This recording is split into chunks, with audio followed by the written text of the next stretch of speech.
Test. Hello. Serenity now. Man, I tested it before Windows updates, which took a little extra time than I expected. I forgot it was a full like Windows update, not just the usual monthly one. My bad. Anyways, oh my god, what else did it break? Son of a bee. Anyways, hello, I'm Rob. Welcome to Rob's Gaming Table, where something always goes wrong because we always do it live. And welcome. We're gonna play some Final Girl. Finally. Not finally, we played it earlier this year. We played it already. We played a whole bunch of Series 2 when it arrived. We played tons of Series 1. If you're looking for any of those playthroughs, check out the video description down below. You'll find them all in a playlist. There's a playlist of all the Final Girl playthroughs we've done on the channel, except for the ones that I deleted because there was like many rules mistakes or something in it. Yeah, pretty much rules mistakes is usually what will cause me to delete content. So yeah, so other than that, they're all there. And today we're playing it because it's October 2023. I feel like I'm in the mood for playing a whole bunch of horror themed games that we've been doing over the last week or so. Playing Arkham Horror LCG. We're in the middle of a campaign of that right now if you're interested. We're also going to be playing some Eldritch Horror tomorrow with Kyle for the first time in a couple of years. We are going to be playing, we played Mansion of Madness already this month. I don't know what else. There's something else in there. Oh yeah, we played, what was that solo book game? House of Danger. We played some solo House of Danger already on the channel. I'm not sure what else. I don't know. I'm not sure. But that's the thing. So I'm playing Final Girl because I thought Final Girl's perfect for playing around horror time. I'm all into the horror movie stuff and I get in that mood around this time of year. And Final Girl is obviously loosely based on not paying for intellectual property rights. So they're kind of like based on those horror movies, but not because it's makes profit better, maybe. But I question that, because if they were officially licensed, I'm sure they would sell even greater numbers. But hey, that's just me. But anyways, we're playing Final Girl, where we're going to be the Final Girl. Played a whole bunch on the channel. If you want to know how it plays, go Google that, because I'm not going to teach you. We're just going to play today, because I've taught it or played it 1,000 times on the channel. Not that many, but a whole bunch. But it's a solo-only horror game, and we're got a killer. And we're going to play with the lore and scenario book today, actually. This little product here, which you can play the story arc, basically a bunch of movies. So picture like the movie Halloween, you know, the best horror movie ever made, that spawned many other horror movies to rip it off. But Halloween has like, you know, Halloween 1, 2, we won't talk about 3, you know, 4, 5, 6, reboot number 1, reboot number 2, reboot number 3, you know, all these like things, right? So this lore and scenario book is basically a way to, if you're not creative, it's kind of a way to get you to use more of your content. So you can play with a killer and a location, you know, that come together, but it also gets you to play with that killer and every other location with set scenarios with specific starting criteria. And like the decks are all pre-seeded. You know, you pick a certain starting card, like the item decks are set up usually. And there might be special rules. You have to play with a specific Final Girl. But it's the idea of like telling the story of that killer over several volumes, if you think of it that way. So we're going to play with the original first one, the Series 1 lore and scenario book. This book right here, $7.99, I guess it is, on Van Ryder's website. It was from the first Kickstarter. I got it added. I added it to my pledge in the second Kickstarter. The third Kickstarter, I think, is right now happening. I'm not sure. Anyways, you guys know. Google will help you. But if you're watching later, it probably doesn't matter what I'm saying. But these lore and scenario books are just another way to like get your content back to the table if you want to like set up specific scenarios using the content you purchased already. Instead of you having to just play the same deck, same cards over and over again, this will like kind of set up a scenario. Actually, you can probably see examples right here. So we're going to play Hans the Butcher, the first one. So it has a whole backstory here. You can see on this picture here. And then it goes into like little scenarios. It tells you use Hans the Butcher, use this specific Final Girl, use these specific rules, and play on this specific map. And each one has a name, kind of like its own movie title, right?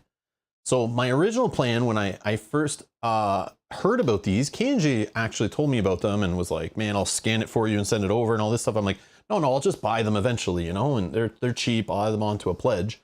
Because I like campaign games. You guys know, anyone who's been around the channel long enough knows we love campaign games. We love story games. I love learning the rules for a game once and then like really enjoying it, really getting lots of hours and value out of the game that I purchased. And this is no different here. We purchased this, so full disclosure, Kanji bought us Series 2 stuff, but we're not playing with any of that today, I don't think.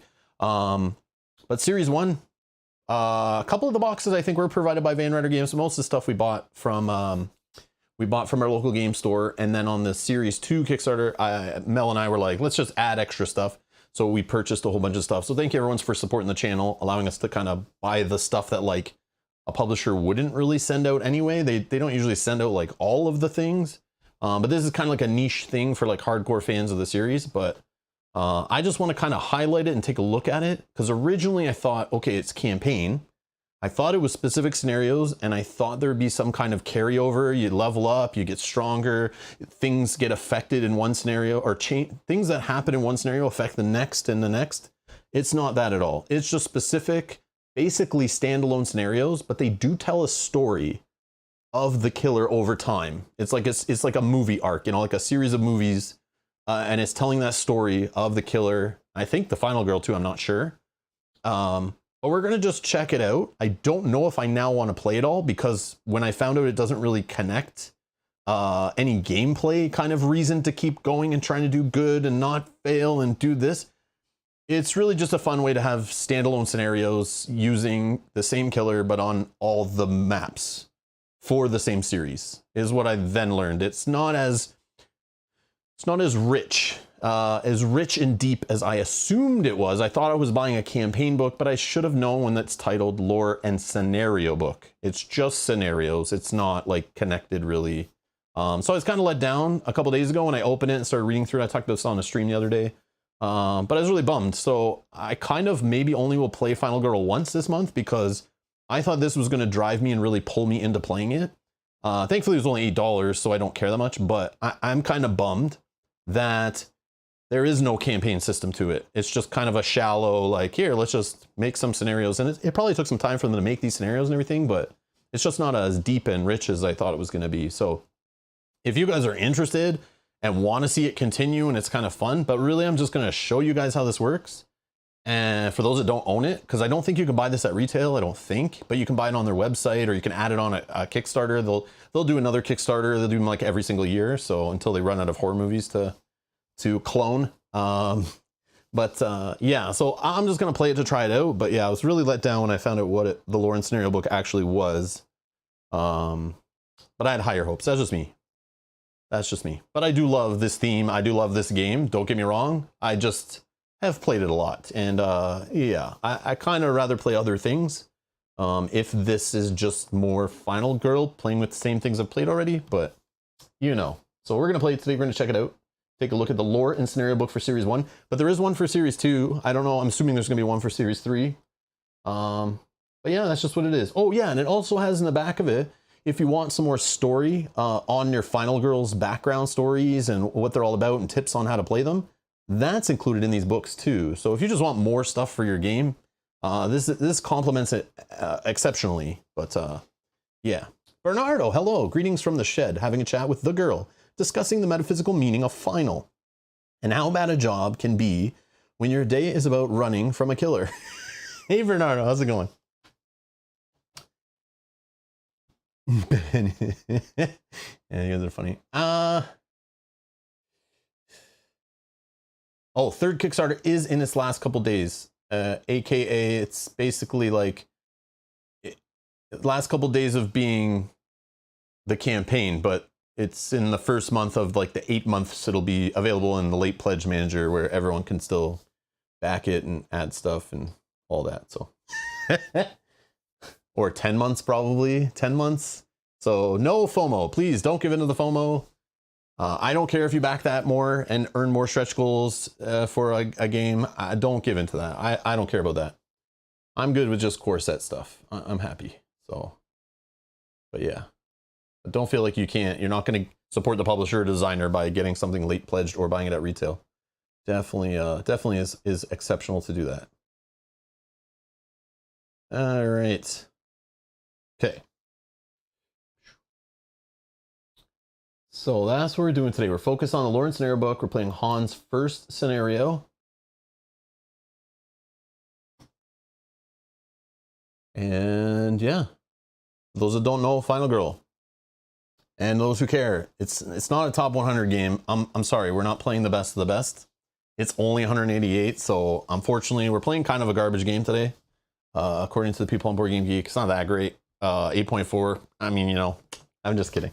But yeah, I'm surprised it's not in the top 100 yet. But again, it's solo only game, right? So a lot of people in the hobby don't play solo, so it's kind of very niche just by nature. But for those that don't know, Core Box. Go watch my other videos where I teach the game, explain the game. Go back and watch Hans in his original scenario, which will be what we're playing today, but with modified rules and stuff. But yeah.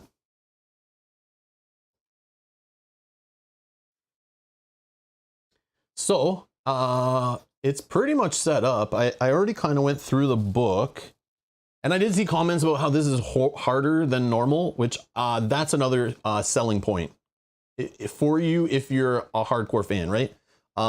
If you need more of a challenge, obviously there's many ways to make this game more difficult. Playing on the like extreme horror mode, there's ways of jacking it up. There's like the one card, the card that's like covered in blood for these like finale cards or whatever that are like really difficult. There's ways to jack the difficulty, but these scenarios are supposedly more difficult than just playing regularly. You know, there is some RNG obviously there too. Sometimes it can just work in your favor based on luck. Sometimes, you know, things can just fall against you, but it's highly replayable though. But this scenario, literally, we'll go over it, but it tells you what events to use, what setup card, it tells you what items to use, what terror cards to use, which Final Girl to use, obviously killer and location. And we'll go over that. But that's basically what it's doing. It's like setting it up for a scenario based on the plot of the movie kind of idea that we're playing in. So I'm going to actually read the stuff in here, but I just want to show you this book. Just so if you're curious about it, because we never really used it before, use these lore and scenario books on the channel. So I do want to feature them. Like this might blow your freaking mind. But it didn't for me. But anyways, there's an introduction here on explaining what the deal is with this book. But I guess I can read some of this. The Final Girl game fits in a cinematic world where horrors, both realistic and fantastical, exist. This book is meant to not only give you a glimpse into some of the history of its characters, but also let you play a part in the stories. On the following pages, you'll find the backgrounds for each of the iconic killers in the game. Then, if you wish, you can play out the events of that killer's film franchise by facing off against them in a unique set of scenarios. Each killer's arc is different. Sometimes a specific Final Girl will be featured, sometimes the scenarios will occur chronologically, and sometimes they'll be connected only through the killer themselves or a thematic element. As such, it is recommended that the scenarios for any given killer be played in order if possible, but feel free to jump directly to the scenarios of a killer that interests you if you wish. Each scenario should be set up as you would normally a game of Final Girl, but using the specific elements listed for that scenario. For example, if the scenario lists specific terror cards, those are the cards that should be used to make the terror deck, but it should still be randomly shuffled. In the back of this book, you will find a lore for each of the Final Girl characters, the protagonists of the films, plus a few helpful strategy tips that might help you in playing the game with a particular Final Girl. We hope you find yourself completely immersed in the game and the stories we feel so fortunate to tell through Final Girl. You have our eternal thanks for supporting our work. All right, so like, again, this is series 1. There is series 2 that I also have. But in here, you got all the killers, and then it'll list their like lore, and then it goes into their scenarios. But each scenario has some of like the setup and the lore in it too. And then, oh, even the little one has it, right? Isn't that? That's the like little, the vignette pack or whatever, right? And then all the Final Girls from series 1 are all listed here, and they all have their own little like, you know, background story, tips for playing, all that stuff, right?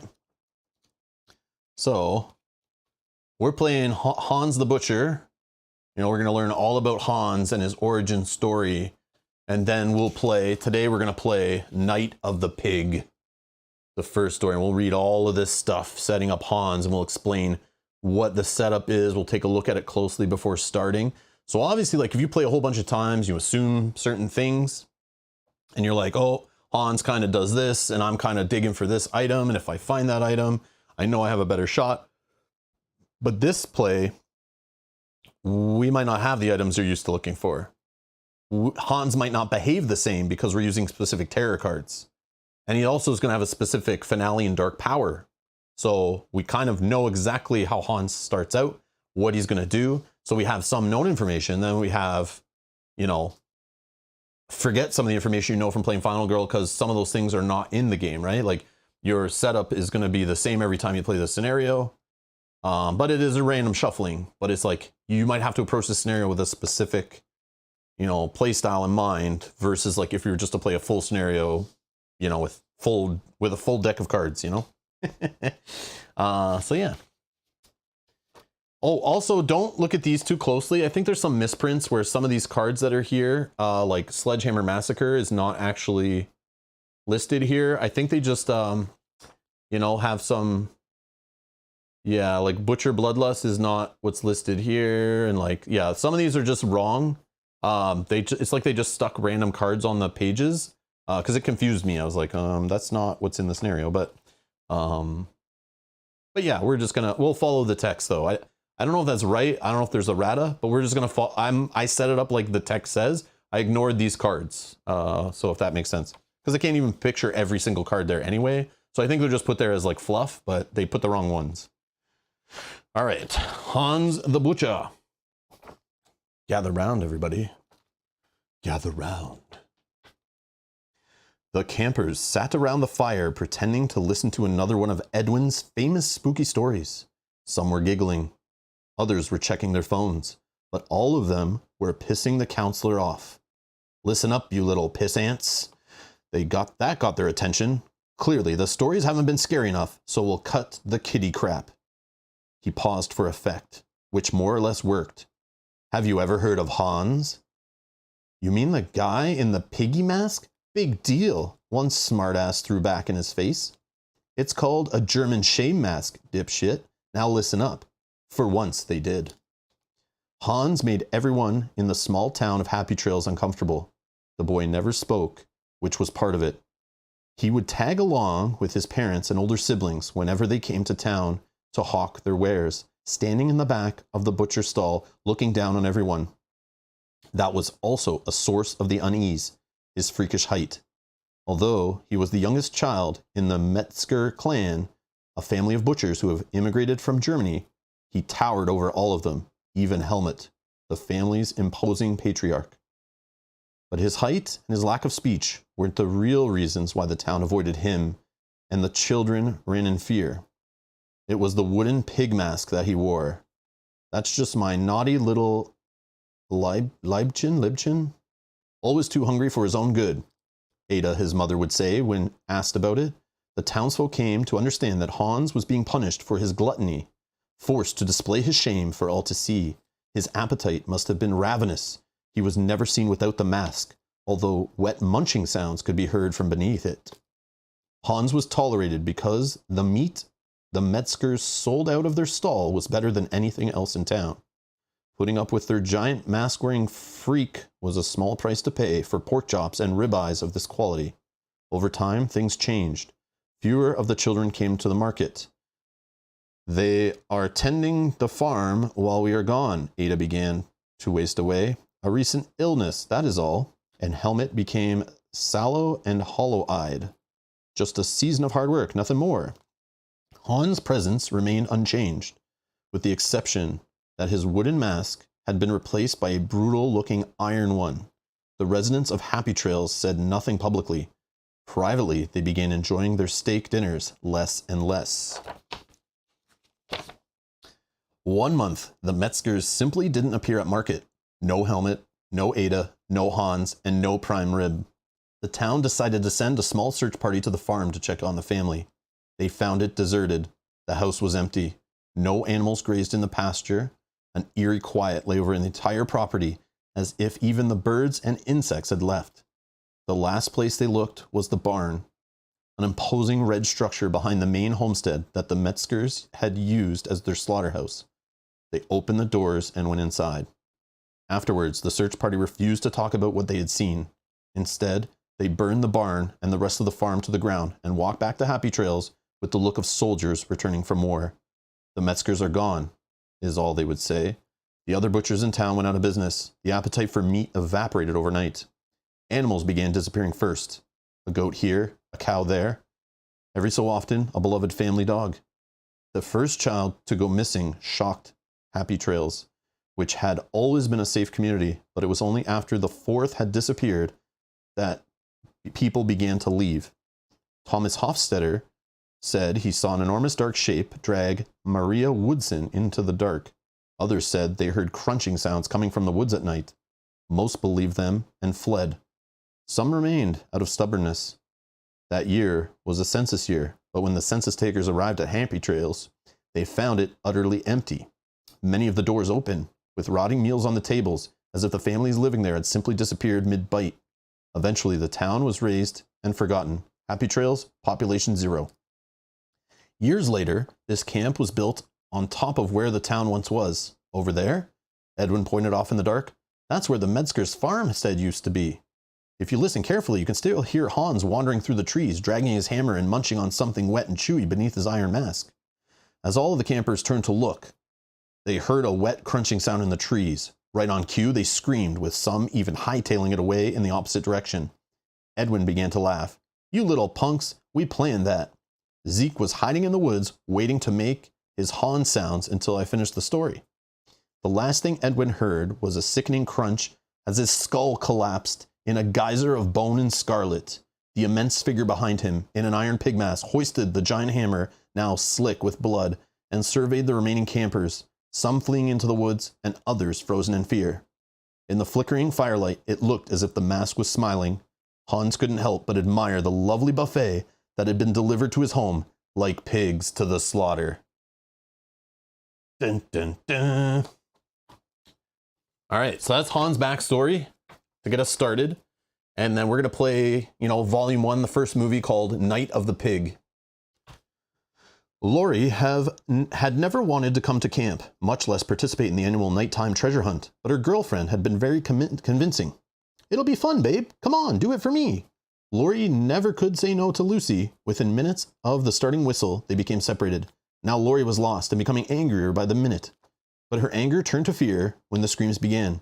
She frantically began searching for something to use as a weapon, anything, when she remembered that the new camp director was a pacifist and had gotten rid of archery, wood carving, and anything resembling a weapon. Damn it, Lucy, what have you gotten us into? Lori would have to make do with her hands if she and Lucy were going to survive the night and whatever was out there in the dark. So that sets up why we're using the specific setup here, which is very clever. It's very thematic, very well done with what they've chosen here. And I like how they're working with the tools they have to kind of make a little story. I don't know if it was the other way around, but so the final girl is going to be Lori. Set up his treasure hunt. Here's our items. And if you notice in the item list, I'll show you the items that are not being used. We are not using aluminum bat. We're not using old revolver. We're not using an axe. We're not using an archery bow. No motorboat keys. And no knife. Okay? No weapons. They got rid of all those programs at the camp that would give us weapons. Closest thing I think we have to a weapon is maybe pepper spray. Oh, maybe a bear trap. Okay. Because all we have is like map, whistle, lucky dice, trash can lid, mysterious pills, pepper spray, first aid kit, flashlight, lucky rabbit's foot, energy drink, and fireworks. Okay. Yeah. So, yeah. Now do you see why people are saying it's harder than playing regular? We have no weapons at all. Oh my God. All right. So let me just do, while I have these in my hand, let's shuffle these and make our item decks. And as we go through each step, we'll kind of like set up each part. But I want you to understand what the scenario is doing, like what we're playing with here. So we need, what is it? 4 items and 3 decks. 1, 2, 3, 4. 1, 2, 3, 4. 1, 2, 3, 4. Yep. Perfect amount. All right. So I'll just put these like this. Then we flip the top one, right? So we got flashlight at the utility shed, lucky rabbit's foot at the dock. Oops. Oh, come on. I'm just trying to move this. And then we have energy drink in the cabins. Uh-oh. Okay. Yeah, this is Lori. She is not impressed. Not impressed. Okay. The next thing, it's telling us we have events. And it only uses 2 events. So the event deck is literally only the cards it tells you to use. And it tells you the order to use them. So the event cards should be in the order they're listed with Stubborn Kids on the top. So Stubborn Kids is like drawn first. It's already in play. One less victim will follow you.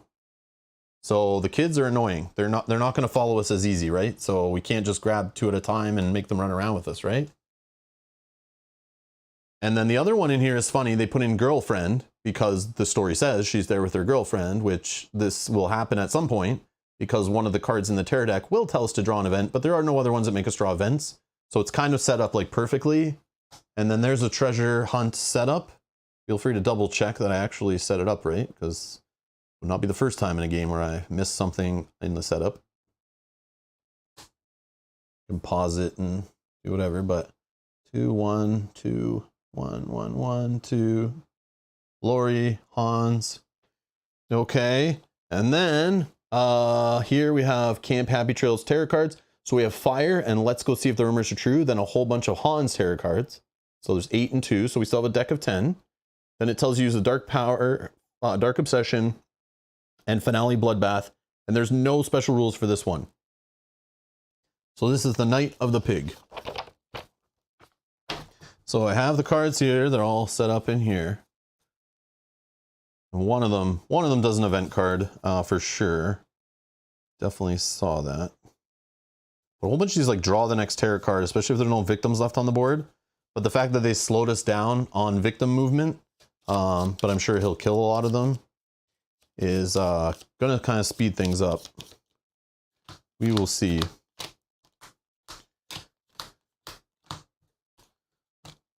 So like I said, the tarot deck's set up with specific cards. So, you know, we're missing, you know, the possibility of drawing from so many other cards. So if you're used to playing Hans a lot or the Camp Happy Trails, you know, and specific things happening possibly, or Hans behaving a specific way because he has tons of cards that do a certain thing, well, we might not be playing with those cards in this specific movie, right? But the next one, he might have those cards. So it's going to make it different based on the location and the killer than you're used to. Does this event mean that if there is only one victim available to follow you, it won't? No, it just says one less victim will follow you. So normally what? You can have 2 follow you around? But in this case, like you choose. You can always just choose to have 1 victim follow you or no victims follow you. It's your choice, right? Or am I understanding this wrong? So if you had some power that let you take additional victims, this one basically reduces that number by 1. And I think the default number is 2, right? I'm pretty sure. Oh, Nikos, Mr. Suitcase answering.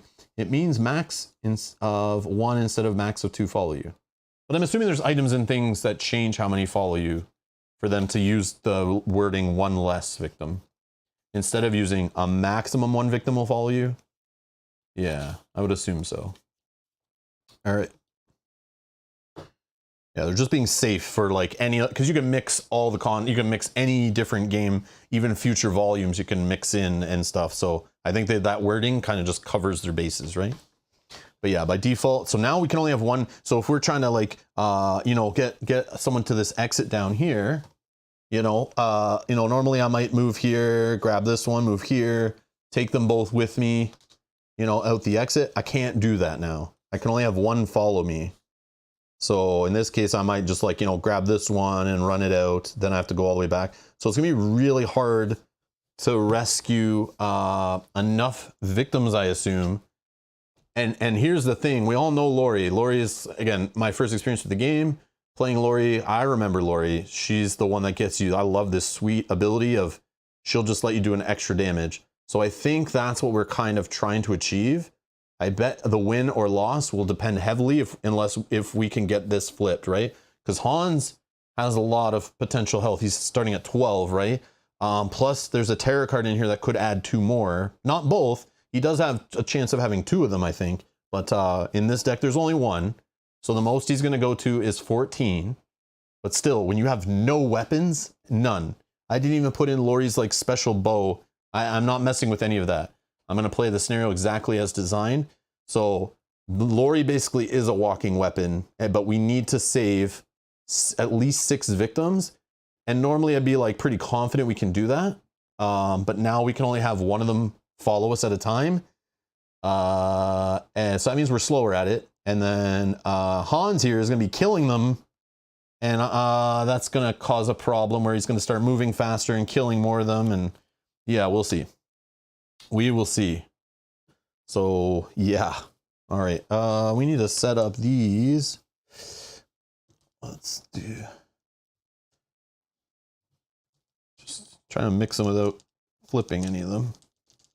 I think that's all of them, right? Yeah. Oh man, see? I just flipped. Oh man, I'm gonna try to look away and like, but we're gonna roll a die anyway. We'll pick random. But yeah, I wish I could draw these from a bag, but then you might see the bottom and so it doesn't help. Oh, you know what I could do? I'm dumb. I just put all these in a bag. How would it take me like 10 playthroughs or whatever, 12 playthroughs or something to figure out I could throw all these in a bag and then I could just use like the cardboard tokens, and when I have to flip one, I just draw from the bag and whatever it is, that's what it is, right? Oh, but then that wouldn't make sense actually, because you need to set up one at the beginning for each. But that still should work. But anyways, all right, let's just roll. What is it, 9 of them? So 1, 2, 3, 4, 5, 6, 7, 8, 9 for Hans. 1. Careful, careful, careful. Okay, and then we need Laurie's. 1. Nope, not legit. 2. All right, well, that was easy. All right, now we carefully move these to the side without tipping any of them. We don't want any of that info. No, thank you. Okay, let's keep those there. What else? What else? I shuffled that. Items are set up. Our dudes are here. We're on 6 here. 4 horror here. We got Laurie. We got all our cards out. I'm not playing with any additional cards from any of the prop packs or whatever. So we got no special stretch goal cards or nothing. This is all just vanilla.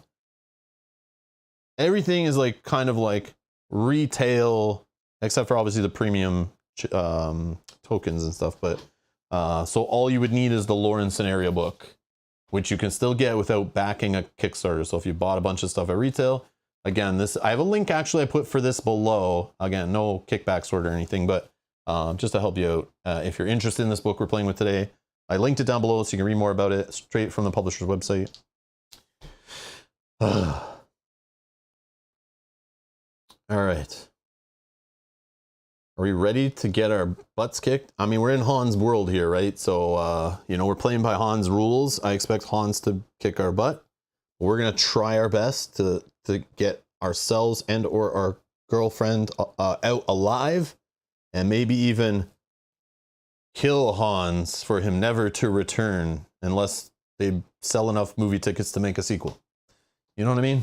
And then he didn't actually get killed because we didn't see him get killed for sure. Right? But you didn't see it, it didn't happen. Okay. So we have our freebie cards. And we just start our turn, right? Playing some cards. Okay. So man, I'm going to be playing some weak attack in this scenario, right? Because like we don't have weapons. So like I'm going to like any damage we can do. Oh no, it's going to be one of those. And I'm going to probably have to heal more too, right? Oh yeah, I want to show you these actually. So we know, cause these are set, right? So eventually Hans is just going to be like, you know, running around the board, going after either us or the closest, what am I trying to say? Victim? Camp child? I don't know the proper word. A camp attendee? The stupid, stubborn kids. But yeah, so then it's going to move twice and then stab twice. But get this, that's not the worst part. So of course they paired this with, whenever Hans attacks you at least once, he attacks an additional time. So of course, that means on this, he's going to attack 3 times. If this is revealed when this happens, which like most likely is going to be a thing, right? So I would normally be like, that's not so bad. We'll just find a weapon. We'll build up. We'll kill him faster than he can run out of his terror deck. But wait till you see this terror deck, because a whole bunch of the cards will just keep drawing next card. So we don't have all the time in the world to try to get rid of this health. So, and we have nothing to help us other than Lori's ability, I think, which is what we need to do. And there's a bear trap and stuff, right? But those are like those are harder to have damage fire off on them, right? They're not like a weapon where I can control where I move it and where the damage happens. So feel free to backseat game. Feel free to play along if you're watching live. If I mess up anything and you're watching later, drop it in the comments below. Help someone else learn from my mistakes. Again, I haven't played this in a few months. But yeah, we'll play together. We'll have some fun. We'll figure it out. We'll see how long we can survive.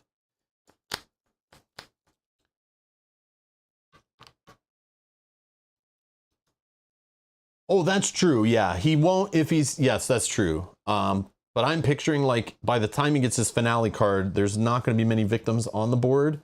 So he'll be coming after me pretty much exclusively. And that means I'm going to get attacked like multiple times. At least twice, if not 3. But yeah, you're right. It's only against me, right? Yeah, whenever Hans attacks you at least once, he attacks an additional time. Yes, yes, you are correct. Or if I'm in a space with victims, right? And I let him kill the victims first. He always goes after the victims first, right? That's like default rules.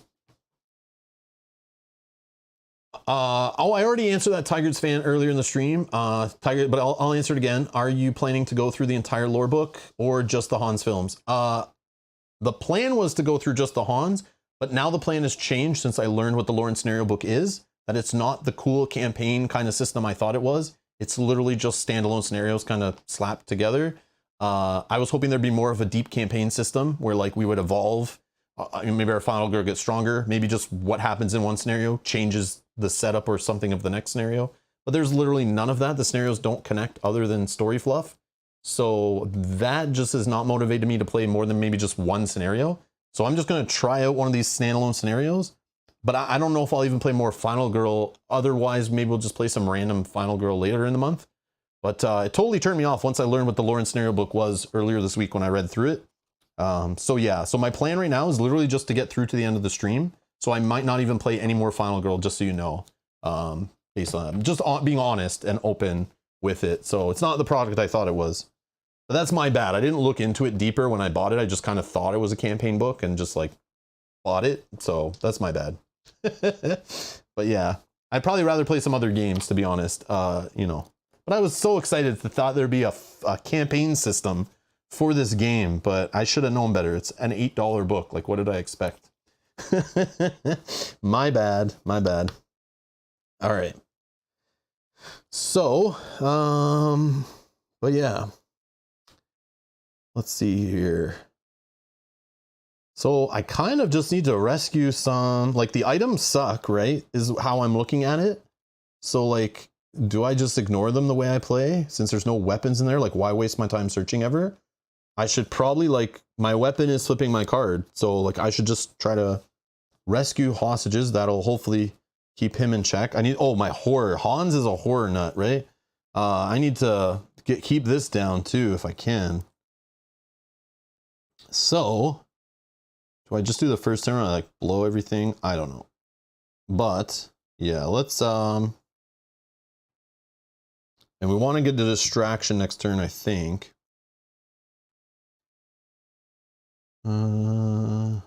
Let's just do a walk. Let's just do a walk. No, I still love Final Girl. Like, I still would keep this game as like a pull it out once a year, kind of at Halloween to play like a different killer, a different Final Girl, different scenario. Like, even the lore and scenario books, I will in the future probably just use it to like maybe the only stuff I play in the future is either new content from like series 3, or I just use this every Halloween to set up a scenario. And maybe you guys pick it, right? Maybe we do some kind of poll on the stream where we're like, what series do we do? And we just go like live on stream. We pick a series and then we pick a killer and then we pick a scenario and then we set that up and we just play through it. That would be super fun. Going into it with the mentality of knowing what it is now. That's the way I would have approached it. But we'll see. If enough people watch this, you guys are having fun, and we have fun doing this, maybe I'll continue playing through Hans, but we'll see. We'll see. Again, I want to see how it goes first before I dedicate and get locked in on it. Okay. Because again, I like so many other horror games. Like I would love to start playing too. And like I played Final Girl a bunch already this year. So it's like some of those games I haven't played in years. So I like playing some different stuff. All right. So we got one success. So we can move one space. Since like I don't think there's an item, maybe the lucky rabbit soil. Let's see. Like I would probably start moving towards like a specific place to search. Discard during the action phase to make a horror roll. For each star, choose one of the following. I mean, that's an okay one, and that's at the dock. So that's over here, but that's near him, right? He might kill them. So I kind of want to rescue. Once per action, spend a time to look at the top card of the terror deck, leave it in place, or place it at the bottom of the deck. Now that could be helpful since we know the terror deck. Like that's a great item for a scenario when the terror deck is set, right? So if you're like, man, this one scenario I need to happen late and it will screw me if it happens earlier, this is a perfect item for that. But I don't know. We'll try it without it. Energy drink. Discard this during the action phase and choose one of the following. 3 times, remove 1 space. Nah. See, all those aren't wowing me. If we had like the bear trap there, I'd be like all in. But I don't want to waste. We don't have the time to waste searching, right? It's not what this scenario is set up to do. Okay, I think we just go low-hanging fruit then. Maybe we just go here, lose a time.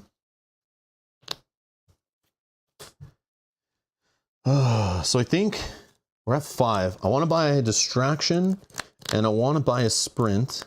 And that's 5 right there. I think what I want to do.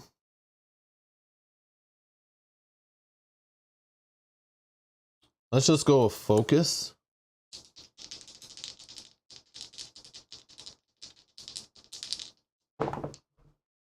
Okay.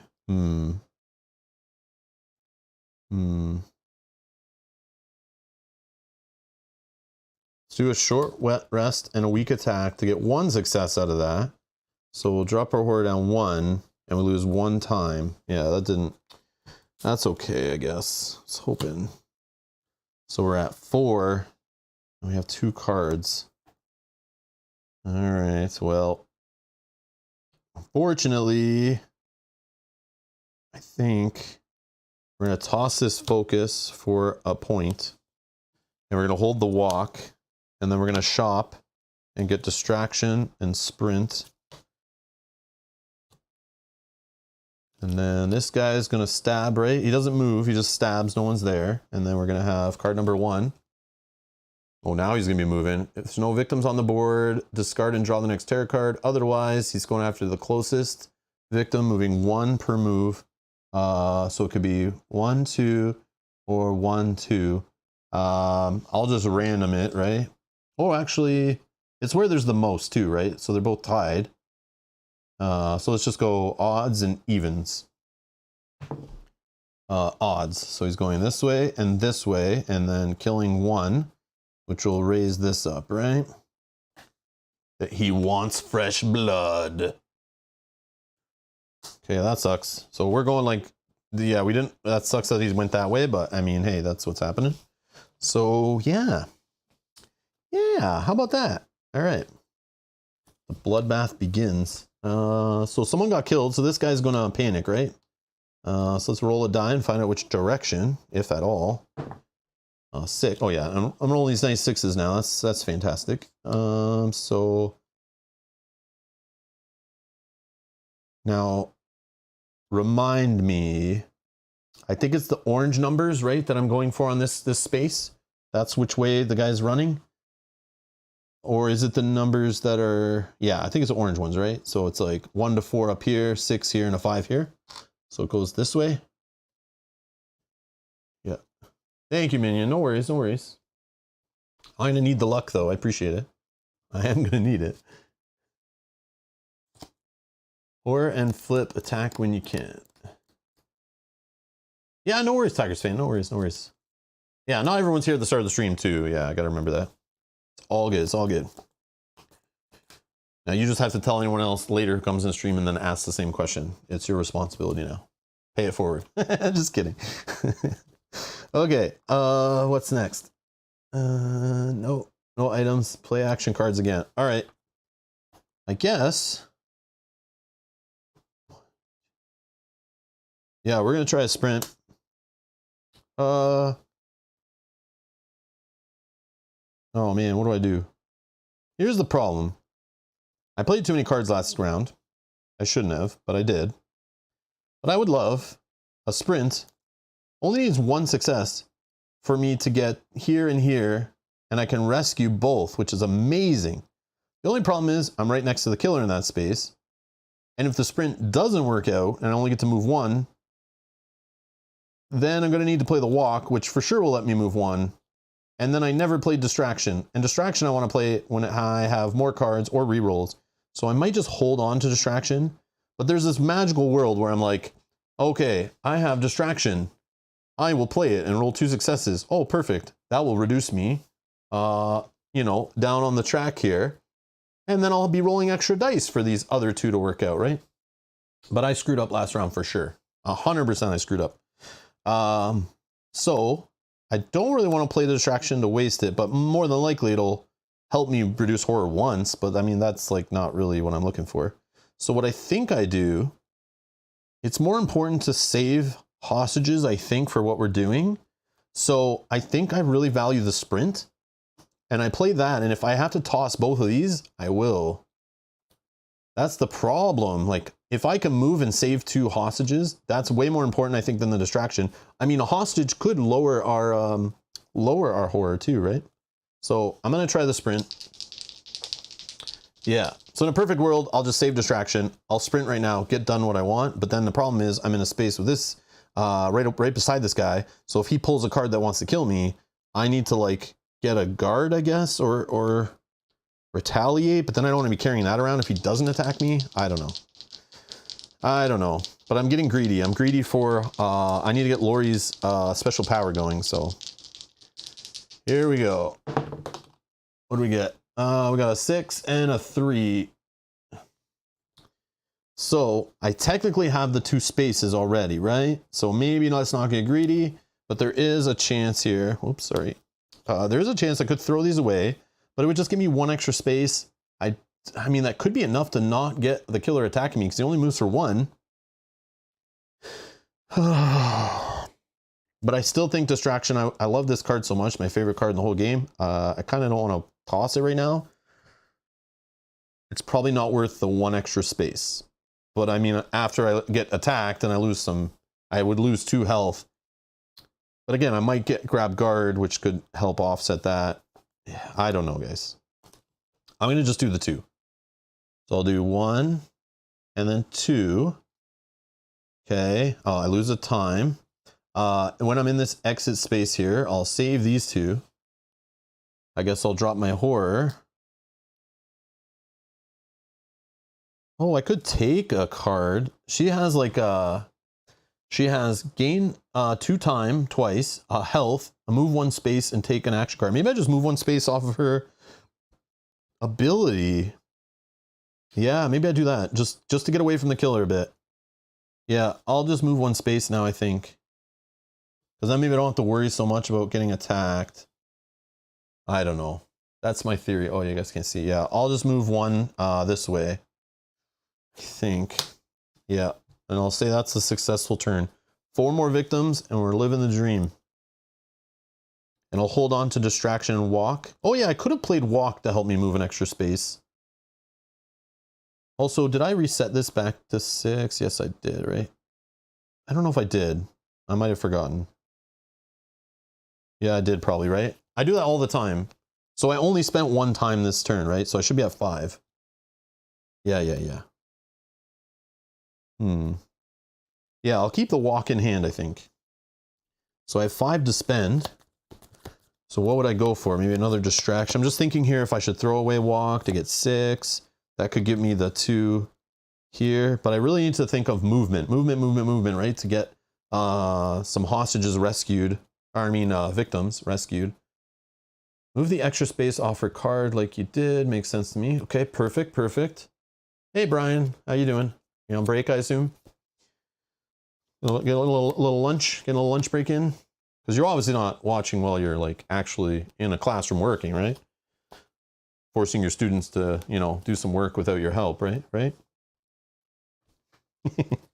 Okay. So we're done. I think 5 is okay.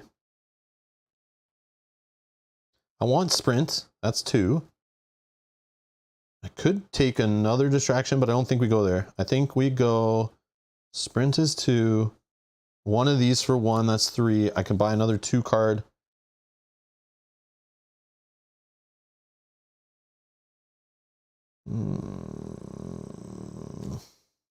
I like having the walk actually, because then we can maybe get some more coverage with that.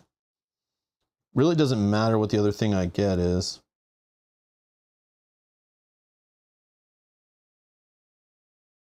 If I go utility shed, we can maybe get the flashlight, but I don't think so.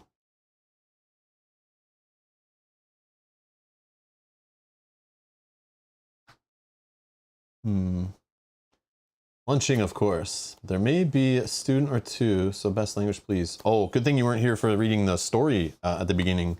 It had some curse words in there. We had some curse words. There were students, though. And, but yeah, there were curse words. And, like, some children went missing. Maybe eaten. It was not good. Okay. All right. So I'm thinking...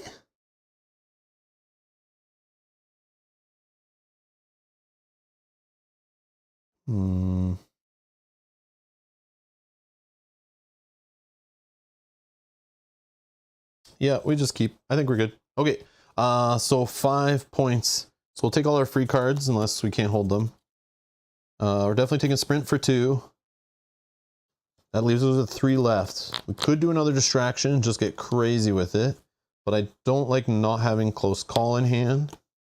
And then we'll just take a guard, which we could throw away at some point, but we'll just hold it to be safe. We just any 2 cost cards fine. Then sprint will go back. We have 10 exactly. Perfect. 10 cards in hand. We're good. We're good. Yeah, definitely a PG-13 game. Yeah. Okay. Okay. Right. So reset back to 6, the step I always forget. Okay. And then killer action. So killer is trying to stab. Nobody's home. He's going to draw a terror card. He kept swinging his hammer and killing. If there's no victims on the board, no. Oh, okay. So he's going after, why can't I remember? I don't know. What do you call a camper, right? He's going after campers. Yeah. That's the word I'm looking for. Camper. The stubborn camper kids. All right. So he can only move 1 point. Closest one is over here, maybe. 1, 2, or yeah, this way, no. Yep. So it's that way. 1, stab, nothing. 1 again, stab, kills. Goes up, horror increases. I regret not getting the other distraction. Okay. And no panicking, right? All right. Our turn, right? So he didn't come after us. The guard was maybe dumb, but we'll just throw it away if we have to. Yeah, no 8 hockey. But again, this deck is set up a certain way. I feel like I didn't look through it specifically, card by card. But I feel like he has enough horde just on here. But yeah, I feel like the deck isn't, because they took all the weapons out, I feel like this deck is not going to punish us as hard as it normally does to balance it a bit. But again, this scenario is supposed to be harder. I don't know. That's just my hunch. So I don't think we'll get as bad of draws as we do sometimes when the deck can be full of Hans cards that all have freaking hockey mess on them. You know what we could probably look at? is what's not in the deck. So he doesn't have Unholy Rage. Like there's double Hockey Mask. Yeah, see? They took out a lot of the Hockey Mask cards, I think. And oh, they even took out one where he goes after us. So we're playing with basically more where he goes after the campers, which thematically makes sense why they did that. So yeah, but if you're to take all my weapons away, don't give me a bunch of Hockey Masks in there, right? I don't need it. We can look at this after. We'll look at this after and see how it kind of, we'll probably see it all anyway during the playthrough.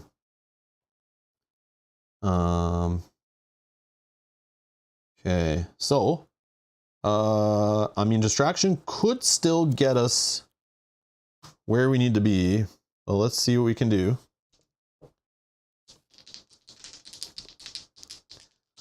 Come on, double successes. Oh, yes. 5 and a 6, we're cheating. All right. 2 horror reduction. We're in the green, everybody. We're officially on the path to victory. Now I love the game. As soon as we go above that green line there, I hate this game. All right, that's just how it works. Okay. And we gain 2 time. Holy, favorite card in the game. Mwah. Thank you, Dice. Thank you, Dice Gods. Thank you for being so kind to me today. There we go. And I'm not even playing with my loaded set. This is crazy. I mean, I thought for sure I was going to be chucking my cards to make successes for sure. At least one.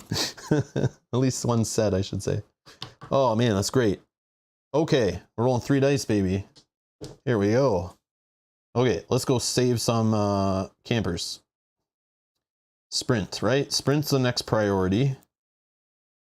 I mean, we could do a focus later, see what's happening. Sprint. 3 dice. Might as well call it a win. Yeah. Okay, we're done, everyone. Thanks for watching. Officially, I win because I hit 2 successes on a distraction. We automatically win. I would say that if we also had a weapon, but we don't have a weapon. So we haven't won yet because we can't even get one. We need to flip this card. That's our only shot. All right. See, that's what I expected. Something like this with no successes, but we can throw cards away. So technically, if I throw 4 cards away, we could move 1, 2, 3. But then we only have 1. I don't know. I don't think that's worth maybe, but I mean, we might be okay if we're trying to be fast. I'm definitely going to throw away guard and short rest, I think. Or weak attack if we have it. Yeah, weak attack, short rest. I don't need to heal. I'm not attacking him right now. That will get us 2 spaces. Is the 3rd space worth that extra set of cards, or do I save them to maybe make a couple walks better? Oh, yeah, maybe I save them. I'll go with just the 2 spaces. Let's get up in the utility shed. I don't want to stay in the utility shed because one of the cards in here I did see is the one where like the search location could explode, which is not fun. I'll lose a time. Tossing 4 cards is not always, I know it's not always a bad play, but it's like, what do we get for that? I mean, maybe we could, because like, but I'd rather save them if it like, but then again, if I'm doing it on a walk, it's still going to just get us an extra space, but maybe not. Maybe on a walk, it gets us the difference between losing a health or not. Yeah, I'll stick with what I did, but I probably would have normally done that, but. Okay, let's go with a walk. We are rolling 3 dice, so like one of these will just hopefully hit a couple successes. But let's get the victims out of here. Okay, literally nothing. Okay, so we're gonna move 1 space, lose a health, and lose 2 time, unfortunately. Okay.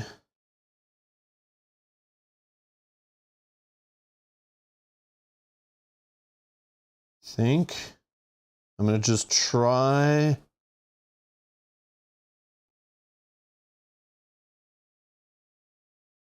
Let's just try a focus, actually.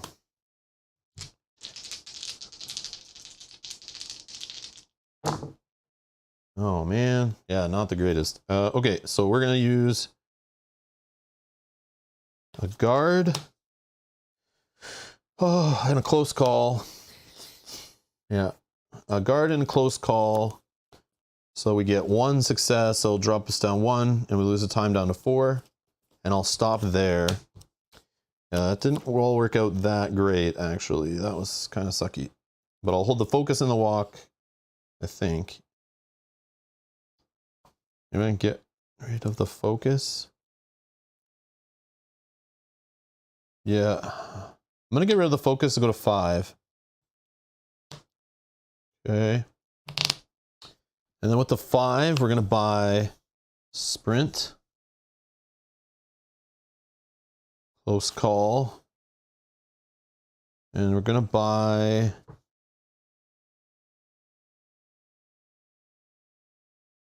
the other guard. We're just going to try to move, I think. I would love the distraction. It could lead into like amazing extra time bump, but like we got to spend 3, and in the best case scenario, it would earn us 4, but that's like, doesn't make sense to me because then we also might waste cards on it. Then it's actually you're in debt. So we'll just go with that. Not the greatest setup, but it's fine. We got ourselves lower on that, so hopefully we're good.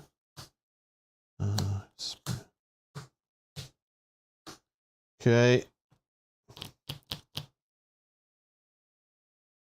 Killer kills, then flips card. Horrific Hammer Rush. So it's going to move twice. Oh, look, for each victim killed. So maybe because it's not close to anybody, we might be fine. And it's still early, right? So it only moves 1 point each movement. Closest, 1, 2, 3, 4. 1, 2, 3, 4, 5. 5. 1, 2, 3, 4. So it's, oh, it'd be here, right? Most victims. Yeah, that's the space of most victims is tied, I think, for me here. 1, 2, 3, 4. 1, 2, 3, 4. Yeah. So 1 point of movement, another point of movement, nobody to kill. We don't get any extra horror. Holy, we're lucky on that one. We are lucky on that one. Maybe a search to toss. The only thing with the search, I don't think I'm gonna be back in a search location right now. And again, I don't trust the guy, so I don't know if he's gonna come after me. So having a guard might be like kind of a good play. But as long as I have a victim with me, I'm kind of safe for now. But I'm just taking it just as any card. But search could, the problem is search, I'll get, if I have it in my hand, I don't know if you know me, but I have this little addiction to getting loot in games and hoarding. So the card here, in theory, makes me want to get more items and search. So I might be tempted by such things. But the problem is, if I end up getting the crappiest roll ever, it will actually hurt my horror rating, which then I roll less dice. Then I start hating myself and hating the game, all because of my addiction to loot. So if I don't have this in hand, I'm not tempted. Just picture me, not hard to do, as like Golem going after the ring. You know, I must have it, you know? So if I don't have the ring, you know, tempting me and controlling me and making me do bad things, we'll be okay. We'll be okay. So that's my logic. That's what goes through my head. Jess, how's it going? Hello. Okay, so there you go. Okay, so he did that. Then it's back to us, right? Which we don't have the craziest turn, but we're gonna try. Sprint, 3 dice. Actually, let's take some different dice. Precious, precious. But there's no good loot, so, I mean, not in my opinion. I mean, some of it's good, not great, I should say. What do we get? Oh yeah, 2 successes. Okay, so we're living the dream over here. Move up to 3 spaces, and we'll lose a time. Oh yeah, I forgot to reset. So we're at 5, we lose a time. So we could go 1, 2, 3. That'll save us a victim. Or we do 1, bring victim, 1, 2, 3. That would get this victim out of the shed. We might be okay to do that, actually. Yes, let's go 1, 2, and then we'll take 1 with us, 3. 1, 2. Yes, we can only take one with us. Again, these kids are so stubborn. So annoying. So stubborn. Okay. Oh yeah, we could walk too. I forgot about the walk. Yeah, let's try a walk here. And of course, we'll switch the dice. Actually, let's mix. Yeah, we'll take a couple of those.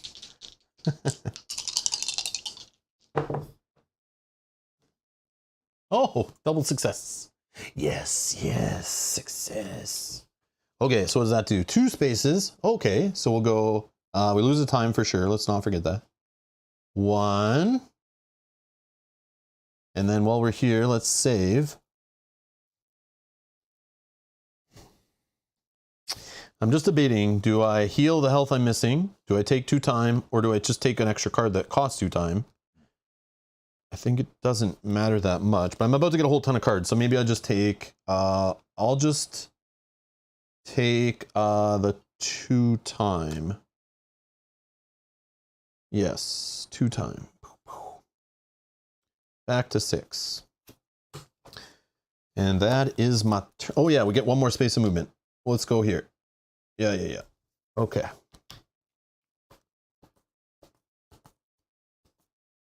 All right, that's us. All right, killer kills and then draws a card. Oh no, we got to shop. Oops. We're shopping. I forgot. I almost skipped it. Wow. Okay, our free cards will put us to 1, 2, 3, 4, 5, 6, 7 cards. We have 6 to spend. Sprint for sure.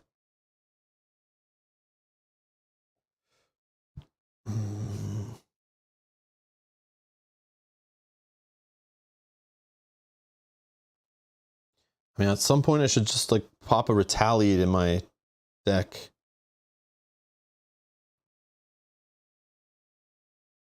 I'm also eyeballing planning or improvise.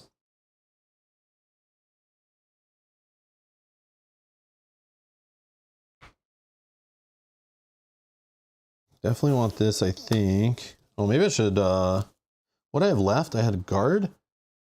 I think I tossed the guard to actually get a 7th point here, I think. Yeah. Yeah, let's do 7. So this will be 1, 2, 3. Then we can spend 4. Unless I go distraction again, but I still don't know. Because like it's not gonna math out for us, and we do have focuses. I mean, they're not as good though.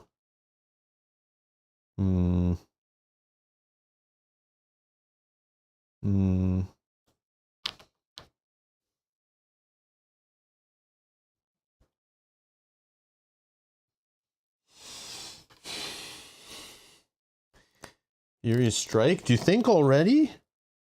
I got to get it at some point, right? But I don't know how quickly I'll be running into him. I still need to save 3 more victims. I only have 2 near me, but eventually I'll have to go for the other ones. Yeah, you might be right.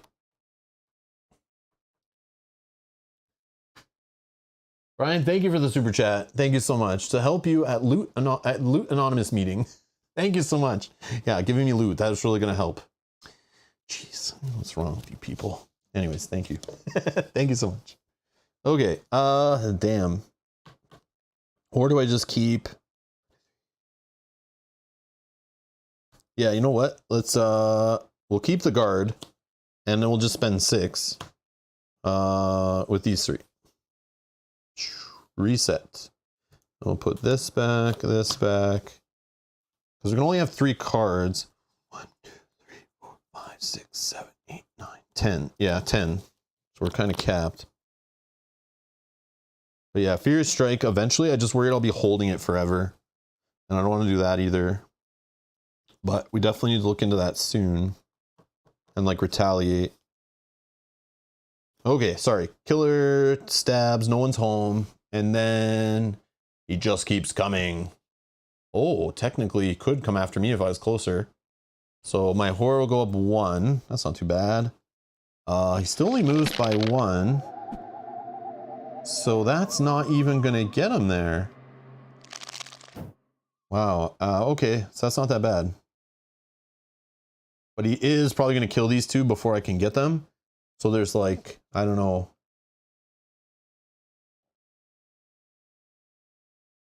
I don't know.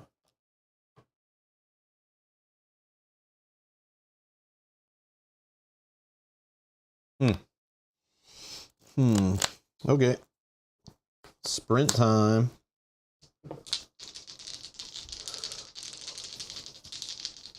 Oh yeah, we could get the other sprint here by the take an extra action card right now. If this goes good. Oh man. 3-1-1. So let's toss guard. Let's toss weak attack maybe.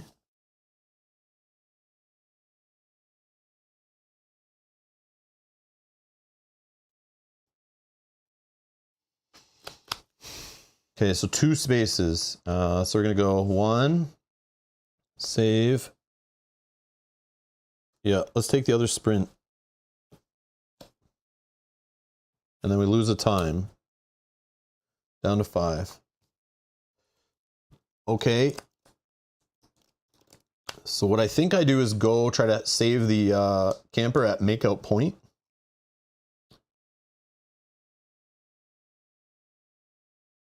But I'll try to save them down here.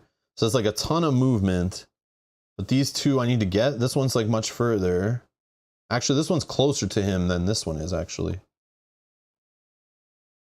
1, 2, 3, 4, 5, 6, 7, 8, 9, 10, 11. That's so much movement. That's crazy.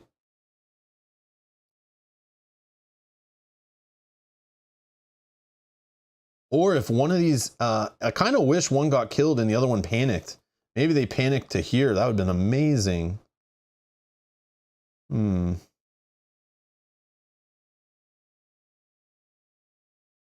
I could try to actually save one out of here, right? I still have 1 point of movement, right? So I could go this way and then try to get one out of here with the other sprint. That's probably the better play, right? Although I shouldn't have tossed that guard if that's what I'm going to do. I should toss a close call instead. I might still end up tossing the guard. But yeah, I should keep the guard if I'm going to go near the killer, I think.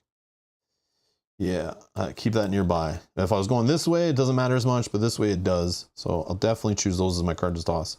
Okay, so I moved that way as my second movement point. Sprint again. The one great thing about Hans is he's slow.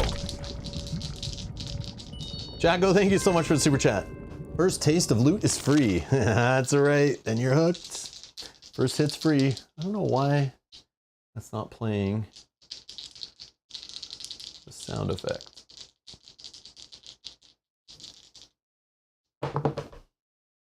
Double successes. Double successes. So that's a 3 spacer and 1 time loss. Okay, so we're gonna go 1. We can only take 1 with us, unfortunately. 2 and 3. Boom. We're gonna gain 2 time off that. Back to 6.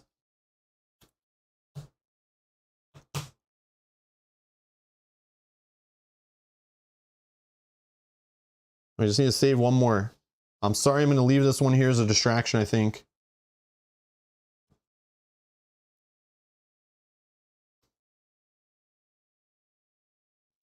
One, 2, 3, 4, 5, 6, 7. 1, 2, 3, 4, 5, 6. 1, 2, 3, 4. Yeah, I saved this one. That's the one I should go for. Okay, let's just walk, I guess.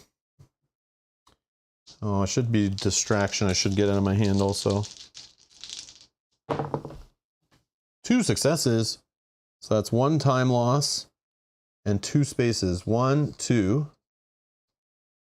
Okay. And then we're just going to play distraction, I think.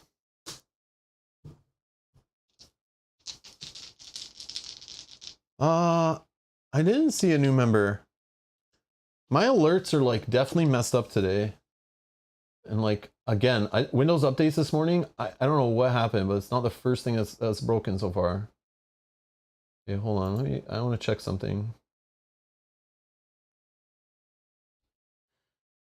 Like for sure I have sound. It's just like, why?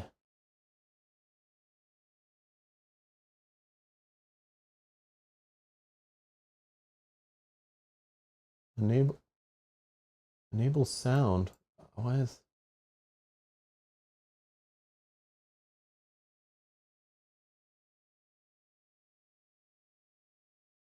Yeah, I don't know. That's weird. Hold on, I'm gonna make... Yeah, I don't know why I don't have sound. I'll troubleshoot that later, but man, that's crazy. Anyways, yeah, true. It's Windows updates, yeah. Because I tested everything this morning, and then Windows updates downloaded and were like, just a reboot. So I was like, yeah, I'll just reboot it, it'll be fine. And then it like took forever, and I was like, oh my god, I need to start the stream soon. Like, why is this taking forever? And then I realized it was a full Windows update, like a full reinstall, basically. It's like they do that twice a year for like the H1 and H2 updates. And then yeah, it definitely broke some things. It like changed basically all my USB devices. Some of them get like messed up where they are, so then the streaming software doesn't know. So that's why I had no audio. I was totally plugged in, but it switched it, so it acted like it was a different USB port because it changed some numbers. But yeah, it's definitely messy. So it's probably did the same thing for my like audio, but it doesn't make sense. I don't know. It's all good. There's a significant chat delay today. Refresh your stream. It should be better, but I think the quality settings are the same. Yeah, there should be no difference on my end, just maybe on YouTube's or your end.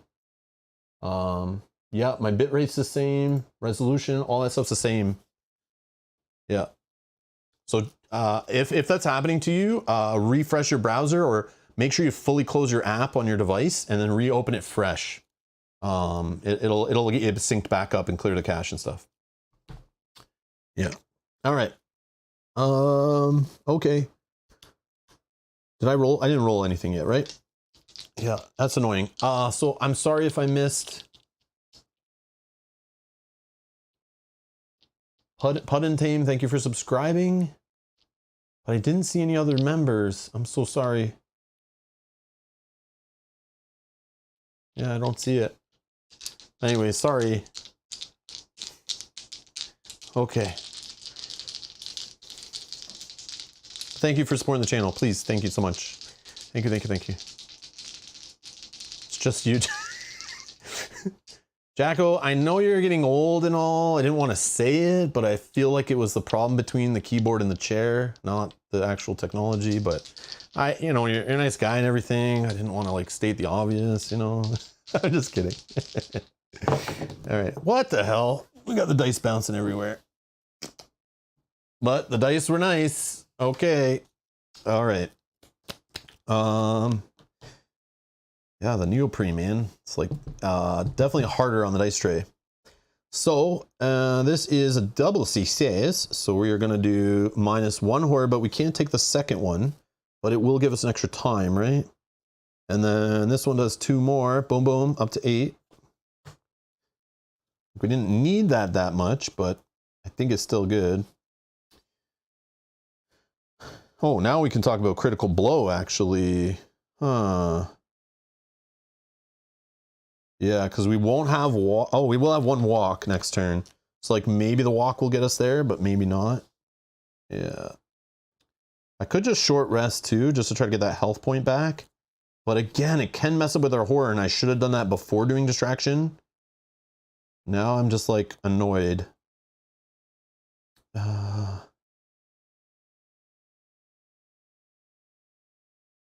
Yeah, I think I stop. What would we be doing next turn? Walking is all I care about. And maybe just storing a critical blow or a furious strike, right?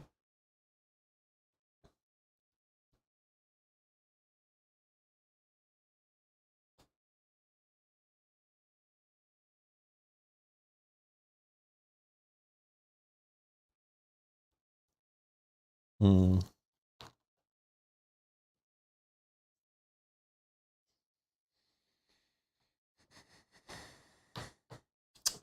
I don't know, guys. I'm debating throwing some away for money too.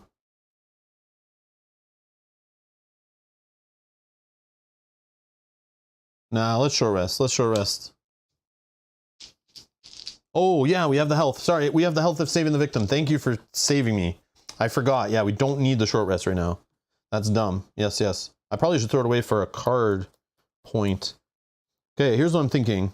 I'm thinking we can afford with our 8 a critical blow, but I want to get like improvise with it or planning with it, and that we're 1 or 2 short. So I'm going to throw away short rest for a point to go to 9. And that's it. Okay, then we're going to spend that 9. I think I go, or maybe I just do like retaliate.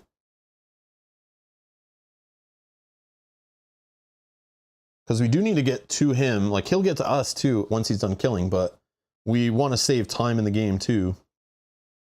So maybe I actually take this victim up this way.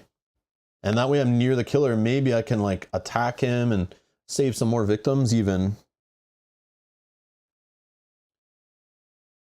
Yeah, instead of running down here, that's like wasting game time where like he only has so much of a deck, right? If I can fight him before he fires off on his stupid double attacking thing, then we're living the dream.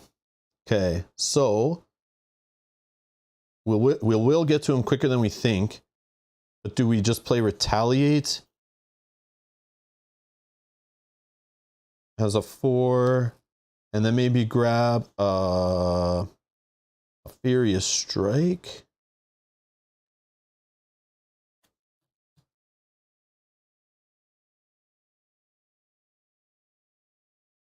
No, we can grab retaliate next if we're near him.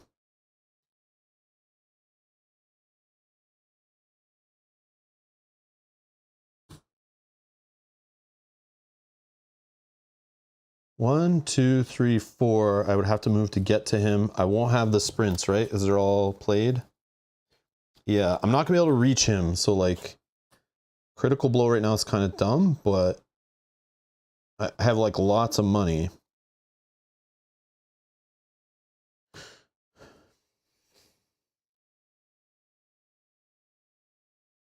I mean, I could afford the retaliate right now too.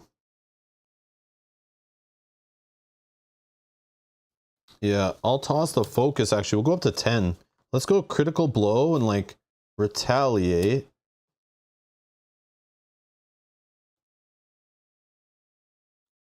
And then we'll hopefully won't use any of those next turn, but we have them for the following turn where we'll then try to grab planning or improvise.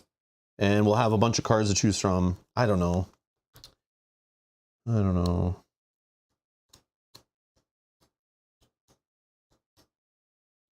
I mean, that's what I'm thinking. Yeah, I need to keep 1 blue in there, right? Yeah, I'm thinking the guard. I have 1 in hand too, so like we're okay on that respect. Yeah, so maybe I don't need the retaliate yet. I could just go furious strike and go really offensive on him. Yeah, maybe I do that, right? I go super offensive. But those could both end my turn.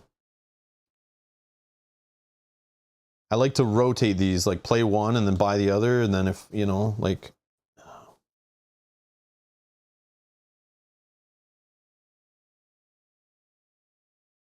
Yeah, let's do it this way. Let's do it this way.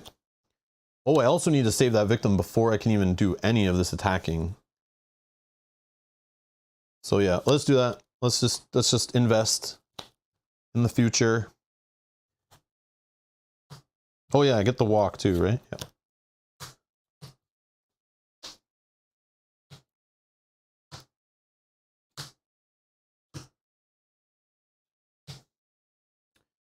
All right, he stabs, no one's home. Oh, now he gets more health. Oh my god. Great. Friggin' great. So he's now 14 health, and he moves 1 extra point of movement for every boot. So he's at 2 movement now already, like way in advance. So like now I want to hit him, right? To get rid of that stupid card. But that means he doesn't do anything right now. Oh, he's building up, man. Yeah, he doesn't do anything right now. All right. Interesting. So good thing I didn't wait out that he would like go there and like attack and stuff, because that didn't happen still. Okay. So let's just try a walk. Nice little friendly stroll.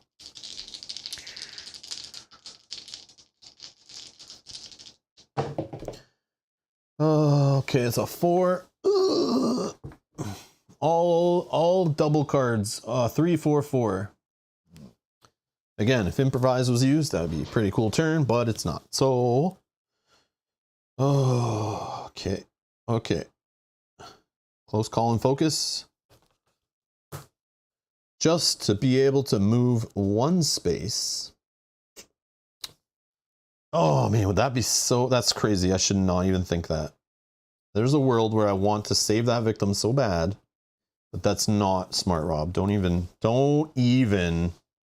We'll just move one space, lose a time, play it safe. I was just hoping to get there. I don't even have a reroll, right? I did that, threw that away already. Whoopsie. I should have did the guard, but okay, that's my turn. Spending 5. We could take all these back. It's 4 cards. So we got 5 to spend. I'm definitely thinking a sprint. That's 2.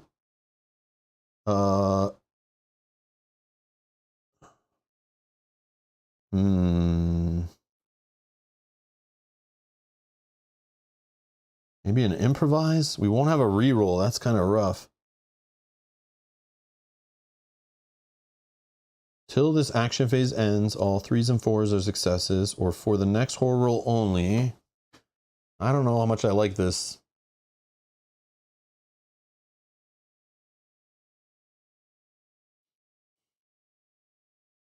Can I even reach the killer? Where will he be? I assume he'll be here. But he didn't even move that time. 1, 2, 3. 1, 2, 3. Okay, so I only need to get 3 movement. I'll have a walk and a sprint. So can I rush the killer and try to hit him? We'll see. I don't know if this is bad, but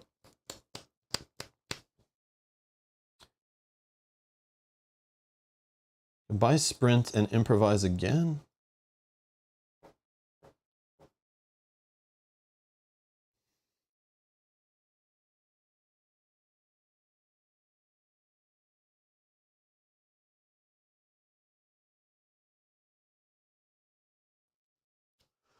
Oh, yeah, I think we'll just buy that. I wish I could buy close call. I mean, technically, the guard would help with that. I could toss the guard, right? Let me get a close call instead. Because as rerolls. Then we'll be like left with our pants down. If Hans, like we smack him a couple times. I think it's okay. Yeah, let's do it. So that we would have 1 extra so we can afford this.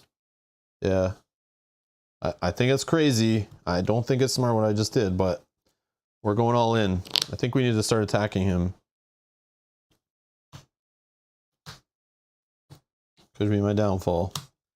Could be the downfall. But I hate not having at least 1 reroll if, like, you know, we need it on one of these 2 actions, or even on the improvise maybe.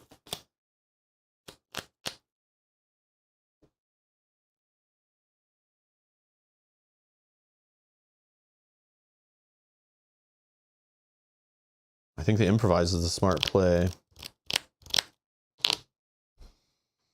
All right.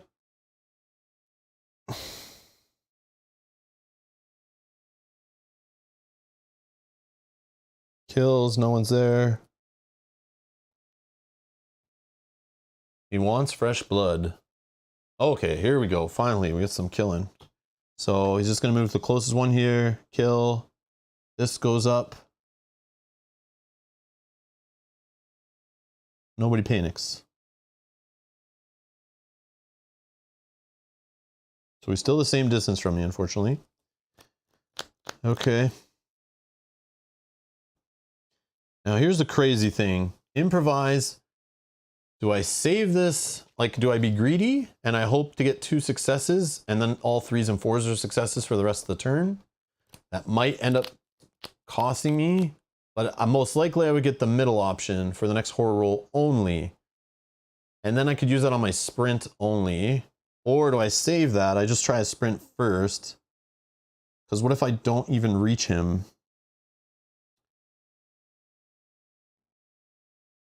I gotta also be careful that I can buy like a retaliate. That would also be amazing.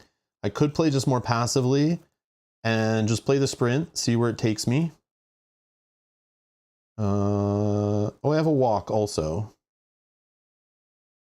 But I could play the sprint and just see where it takes me. But if I want to have the sprint really be good, improvise could help. But I really want these to be really good. But I would need 3 movement to reach him, which I probably can get away with the sprint and the walk alone, but that's 2 cards wasted. I don't know. Sub brief, I recommend if you haven't seen this game before, check the playlist down in the video description. Go to one of the first episodes in the playlist where we explain kind of how the game works and what's going on with it. But it's a beautiful game, very well done. If you like solo games, you like horror themed games, it's an amazing game, really well done. But yeah, that'll give you all the info. Sprint will help you save the last victim. Yeah, true, but it doesn't get me to the killer, and I'm holding a bunch of cards to hit the killer, so I don't want to waste turns of holding these for no reason. I really want to reach him. So I'm going to go all in and be a little risky. I'm going to use improvise now. Because if I can get if I can get 2 successes somehow, then all my other actions after this, my sprint, my Furious Strike, my critical blow, all could be way better, but could just end the turn. But I gotta make sure that I have enough time to buy a retaliate minimum. So I need to not go below 4 time. So like if I have a bad sprint that uses up 2 time, I gotta stop my turn. Or I gotta pitch stuff for money. I mean time, or whatever. But if the improvise only helps the next one, it only helps my sprint. So maybe I should save the improvise, assuming it'll only help my next roll, and save it for one of these.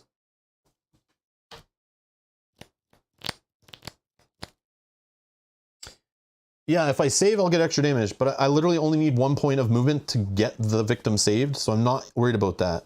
I'm worried about, in this turn, ending my turn and still having a handful of cards that I didn't use. I want to use these so that they can go back in the bank to be drawn again, right? Like, I need to put them to use. Just holding them is like super inefficient, waste of time, waste of actions, waste of resources.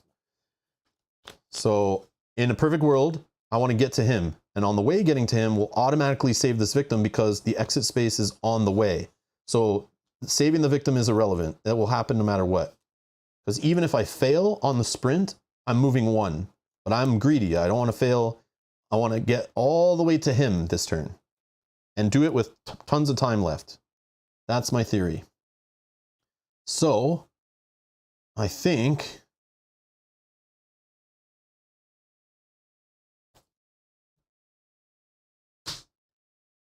I'm gonna go improvise first. It's greedy, but I'm gonna do it. Yeah, I'm gonna do it. I need 2 successes here, and we're living the dream. Nope. We only got 1. So for my next horror roll, and I can't even... oh, I could re-roll, right? Reroll any 1 die, or reroll all dice for 2 time. I think I'm just gonna reroll 1 die.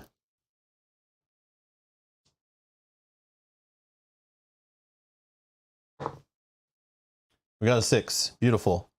Okay, so until the end of this action phase, all 3s and 4s are also successes. So literally 4 sides of the dice are successes. It still might turn out to be a crap turn, but I'd rather that. Okay. Like, we still could roll a ton of 1s and 2s. Still can happen. We've seen it already today. All right, so now we sprint.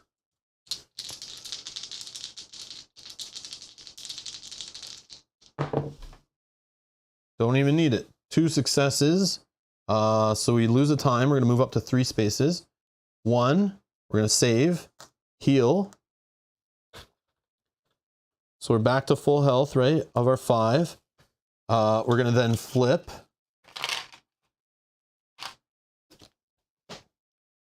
And now, whenever you are in the same space as an enemy and inflict damage, you do an additional, which we have no weapons, no bow and arrows, nothing like that. And for each initial victim we save, we receive a time. Okay, so that's our new ability. Okay, 2 more spaces of movement. 1, 2, perfect. So now we don't need to even use a walk.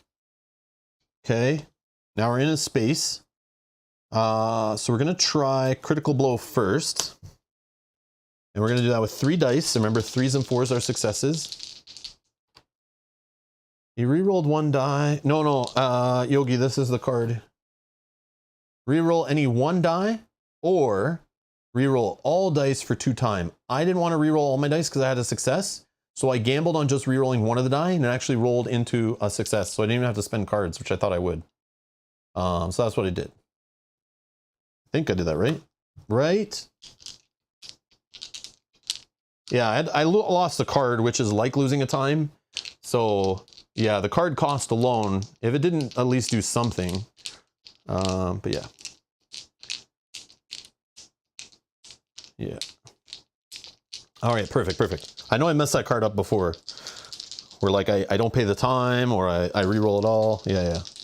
I read it carefully that time though. Okay, critical blow. 3 dice and 5, 6, 3s, 4s, all successes. And we need 2 so that we don't end our whole turn right here. I'm gonna drop them nice and slowly. Oh, that's all successes, right? I just panicked for a minute. I was like, oh, I don't want to throw cards away. I just explained how it worked and I forgot how it worked all within like 3 seconds. So 3 successes, all we needed was 2. So this is going to do 3 damage plus 1 more from Lori's ability. So 4 damage. We start here, 1, 2. Knocks this ability away, so we don't have to worry about this anymore. 3, 4, so he's 10 health left. Okay. We also drop our horror down 1, but it can't go any lower, so we're going to gain a time from that. Okay, we're at 6 again. And let's keep it rolling. Let's go Furious Strike on him.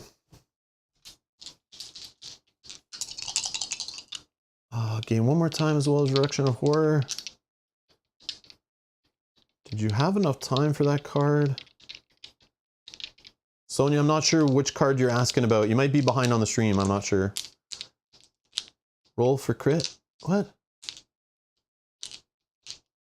Rex, I'm not sure what you're talking about. Some of you guys might need to refresh your stream. Make sure you're watching live. I don't know what you're commenting on. There is like a chat delay no matter what. Like the stream is always going to be like 10 to 15 seconds behind depending on where you are. Oh, that's not the greatest roll. We can only get 1 success. So it's going to be the end of our turn right now. That's okay though.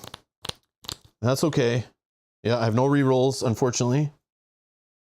Yep, so even though we did the improvise, it doesn't always make everything amazing. So we're going to do 2 damage.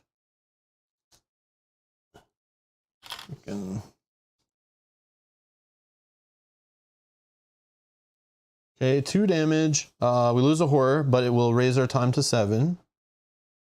And our turn ends instantly. Okay. We have 7 to work with, which is better than I expected. We got a bunch of free cards in hand. We're definitely going to take these free cards back, I think. 1, 2, 3, 4, 5, 6. We know we're in a space. We're going to expect to be attacked, so we're definitely buying Retaliate for 4. That brings us 3 left. So what I think I do here is I buy Guard and the reroll. 1, 2, 3, 4, 5, 6, 7, 8, 9. Yeah. Okay. Furious Strike goes back. Critical Blow goes back. Sprint.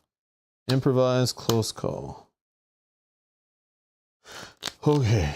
So he is going to attack us because unfortunately I didn't want to have our turn end in there. I was hoping we could get out 1 space with our walk or whatever, but it was the risk. Yes, this is a reskin of Hostage Negotiator with some additional stuff added on. Yes, 100%. This is Hostage Negotiator with like a board. Yeah. Yes, if you play that game, this is very, very similar of a game, but definitely some tweaks to match the theme more, for sure.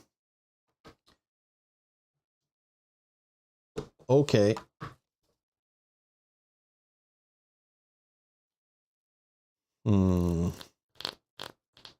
Okay, so he's gonna stab. He'll hit us for 2.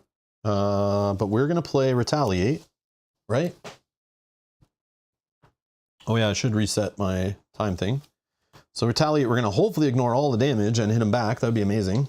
3 dice still, right? Yep, 3 dice. I just want to read improvise. Oh, it's until the action phase ends. I was like, maybe it's till the round ends, but nope. It's not that good. Okay, so I rolled 1 success, which would reduce his attack by 2, which is fine. That would prevent all damage from hitting us, and we would hit him back for 2. But if I toss 2 cards right now, I can hit him back for an extra damage. So I think that's what I do.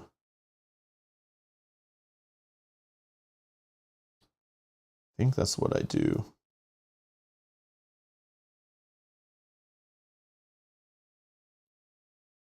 I'm going to play a focus. And yeah, let's just do both focuses, I think. I could raise horror, right? Let's do a focus and a walk.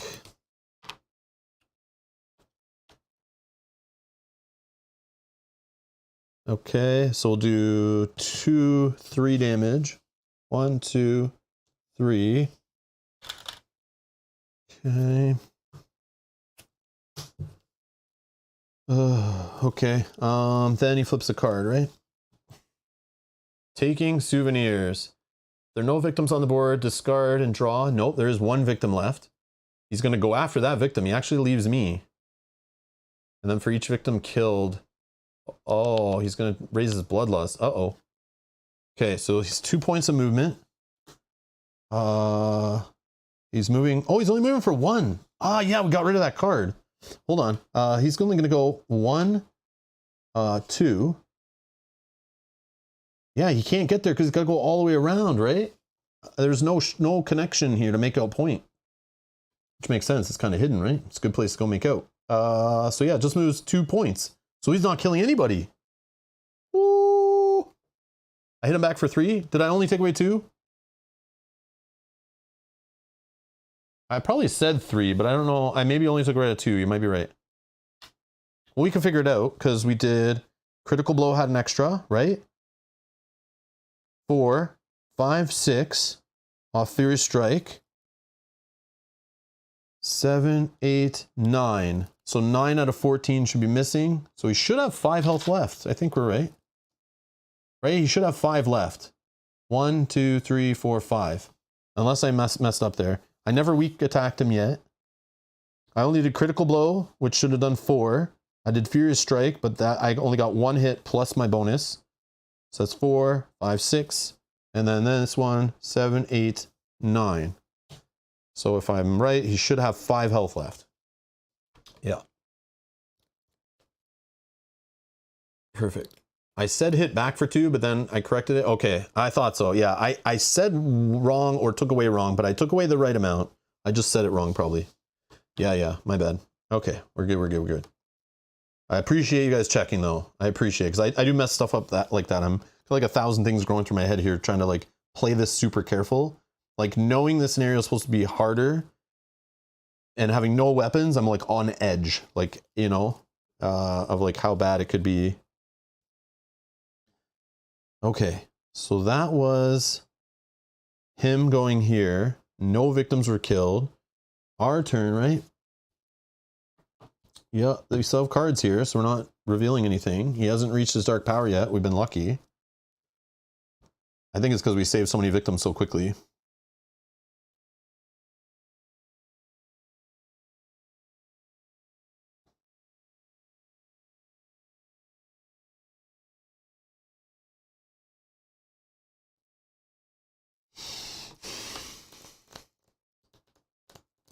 I am at the cabins. I don't have a search card, but I could have, but I don't have it. That's fine. I could just chase him for a weak attack. I might as well walk towards him anyway.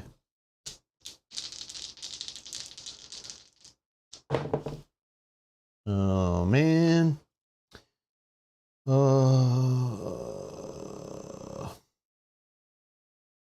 Short rest and focus. Move one space, lose the time.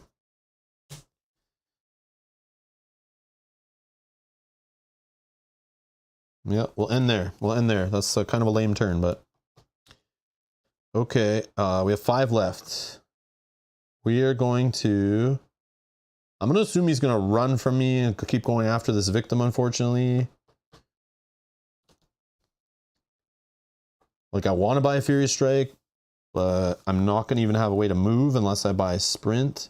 I guess I could toss, but then I don't have anything to throw away. He might come after me, but I have a guard. I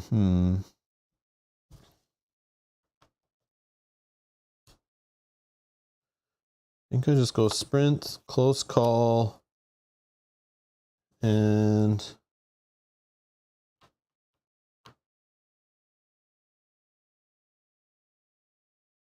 or maybe I just buy the Furious Strike now. I could get him with a weak attack though. And then next time buy the Retaliate. I don't know. He might come at me actually. He might come at me. So maybe an extra guard could be a good play. Just play it kind of safe. But if he does come at me and I can guard and then start the next turn with a Furious Strike on him, that'd be cool too. But then I wouldn't have the sprint. I got to assume he's leaving me. And if he is, I need to sprint after him. And even if I want to do the weak attack, I need a sprint to even move one space. Yeah, I'm worried that I buy the Furious Strike though, and I don't get to use it. And then he moves like, you know, over here maybe. And then I can't even reach him. So I'm like holding this Furious Strike forever. When I could buy that on a future turn when I'm closer. Because eventually once he kills this one, then he's going to be hitting harder too. So like, I don't know. I think I'm going to play it safe. I'm just going to buy these basic cards and we'll reset. I want to get the Retaliate, I think is the key. We'll see, we'll see. If he moves to us, we might be able to just like, you know, hit him, and then we'll pitch some cards to be able to buy like something good to hit him back. All right. So he's going to attack, and then let's go see if the rumors are true. Place 2 new victims in the space where the killer started the game. Oh. Okay. He started the game on this space. Horror goes up by 1. And then we draw the event. Oh yeah, I forgot about this still. Girlfriend, she's cute, funny, and the biggest badass I've ever known. The victim closest to you. Uh-oh. Oh no. Oh no. The victim closest to you is now your girlfriend. She'll follow you into the killer space. While she's in your space, you get to roll +1 hostage negotiator dice for each horror roll. If the girlfriend dies while in your space, horror goes up by 5. If the girlfriend leaves play, discard the card. Oh my god, hold on. 1, 2, 3, 4. 1, 2, 3, 4. I can choose who the girlfriend is. What do I do here? I think the killer is going to go after this space, right? Because there's most victims. So I probably should make her thematically make sense. She should be at makeout point, right?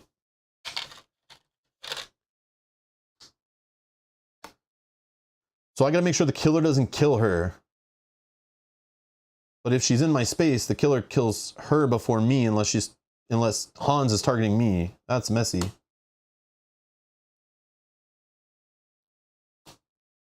But he didn't move. He didn't even move. What are you doing, man? But now he has more food. He has more food. So he's probably going to go away from me, so I don't know. All right. Let's keep him busy, I guess. Oh yeah, if we sprint into a space, we can't leave his space. I think we're okay with that. I think we're okay with that right now. We're gonna sprint. It's kind of, I wish I had just a walk because this feels weird. Oh, do I have a focus? Oh, I don't have focus either to lower our horror. Oh, it might go up. We might go back to rolling 2 dice again. Uh-oh.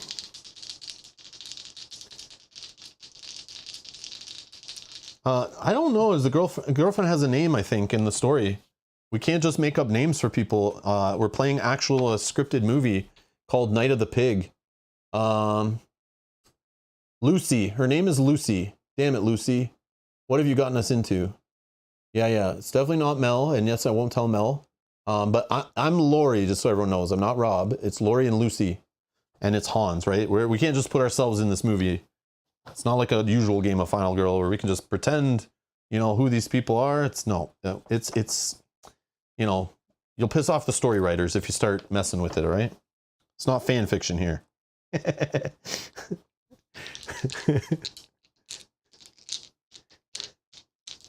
Yeah, don't try to put pressure on me, all right? Hi, Patrick C. was Lucy in another life. Okay, all right. Sprint. Oh, that sucks. All right. Well, if we don't want our turn to end or to lose health, we have to pitch a couple cards.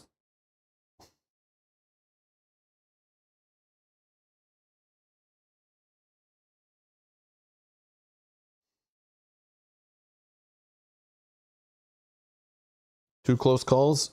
Oh, so bad. So bad. No. Yeah, let's do it. We're going to move.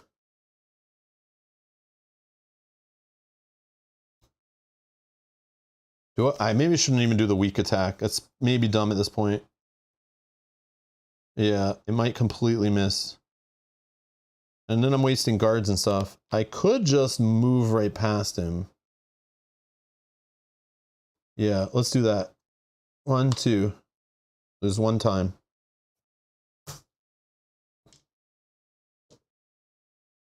That way he doesn't attack me. I don't think the weak attack is worth it, because if I only have these 2 to throw away, and I probably would only get 1 success, maybe even 0, and then I end my turn and I just lose a health, and then I'm sitting in a space, and then I'm rolling guards and I'm throwing away other cards. I think I save it. This way he'll come to me, maybe he even stops in my space, you know, still attacks me, but he's going towards the victims probably, and I'd rather get closer to them, and I'd be on that side of him, I think. It's a weird play, weird turn of events there. Oh yeah, you guys can't see, I'm so sorry. I'm zoomed in. Yeah. So I rolled just like 4, 4, 1, and it's like not good. All right. So that's what we'll go with. We'll just sprint past him and we'll end our turn. And we have 5 to spend.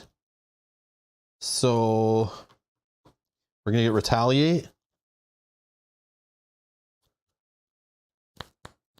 Oh, maybe you know what? I should throw away instead a guard and keep a reroll. That's probably the smarter play since I'm buying a blue card. Yeah.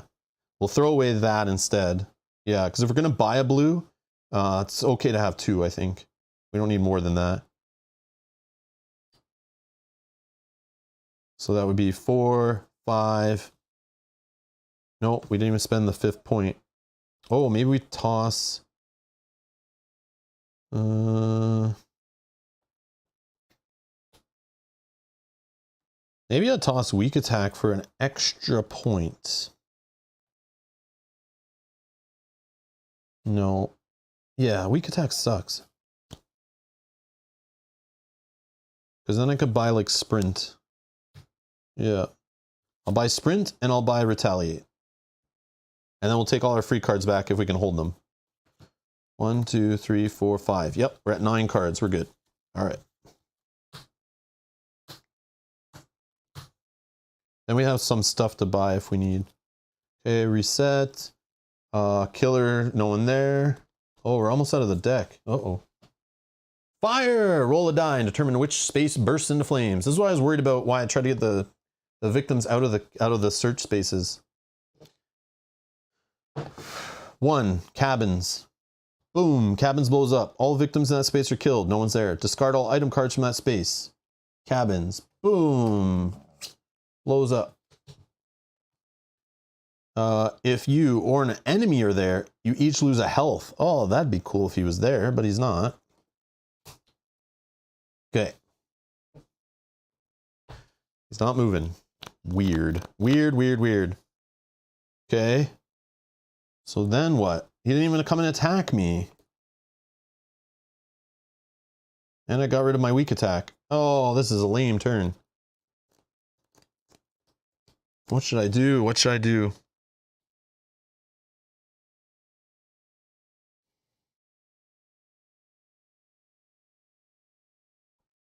I could just go into a space and use the retaliate, let him. Yeah, maybe I do that. I'll play a focus.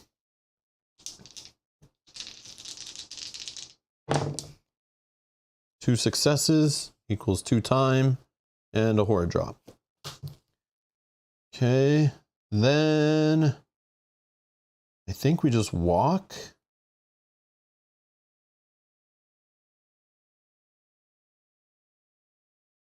Yeah, this is super awkward.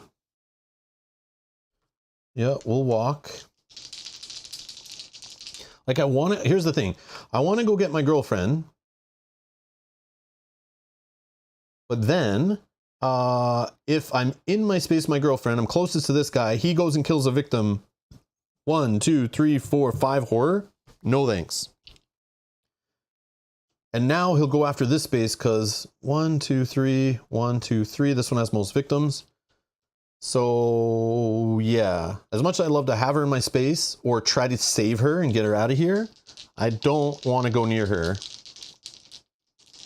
Don't tell her that though. Well, what was in the cabin? So the cabin is where they store energy drinks, lucky dice, mysterious pills, and first aid kits. Obviously, like what else would you store in a cabin? Duh. Duh. What, you expect axes and, you know, knives and things in there that we could use and guns? No, unfortunately not. Not in this game. 3-3-1.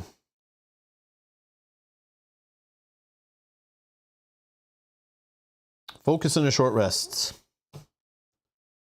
Just to lose 1 time and move 1 space. And we bait him. We bait him. I can't keep going. He's eventually going to get crazy, right? Oh, he gets crazy right now, doesn't he?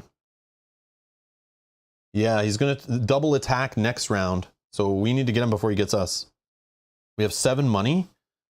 We could buy critical blow. We'll see how the retaliate goes, I guess. It could do 1, 2, or 1, 2, 3 damage. Then we need to do at least 2 more, which weak attack we get back.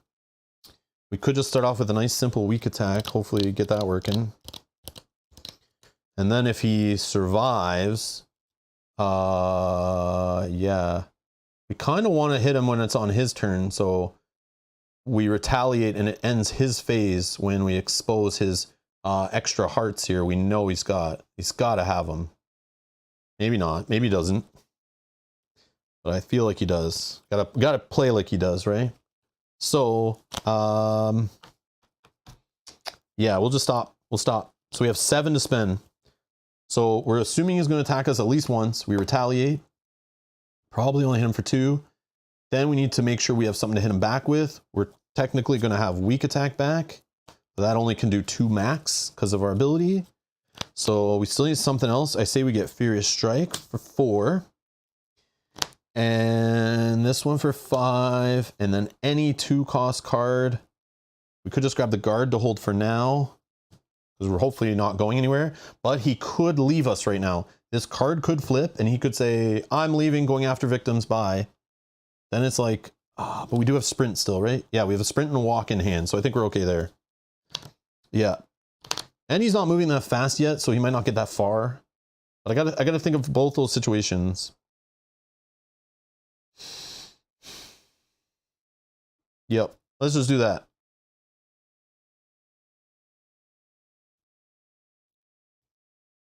Max of 2.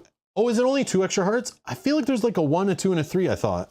I know it says in the rule book. I read it the other day. And I always forget that it tells you. Because I never look at them all together to know. It says it in here somewhere. There are 9 black final health tokens, 3 of which have heart icons on the back of them, either a 1, 2, or 3 health. The rest are blank. Yeah, there could be a 3, unless my set has a misprint.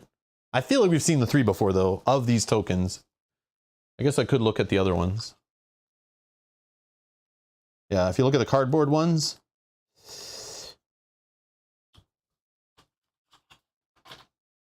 What?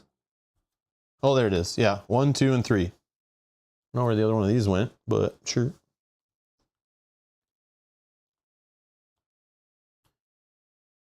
Yeah, so in the future, I should play with these and then just draw from a bag when I do the blow. That'd be more fun. Okay, so yeah, we bought all our stuff, reset to 6. Put these cards back.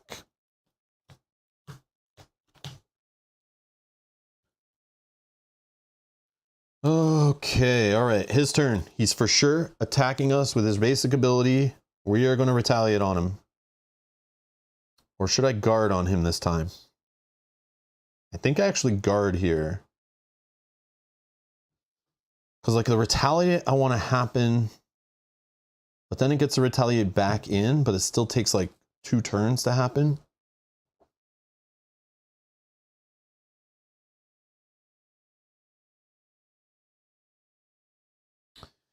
How?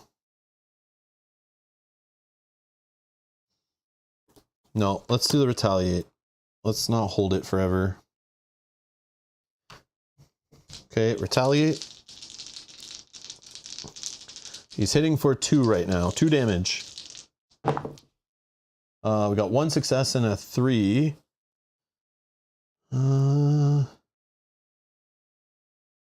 Wish I knew what he was doing.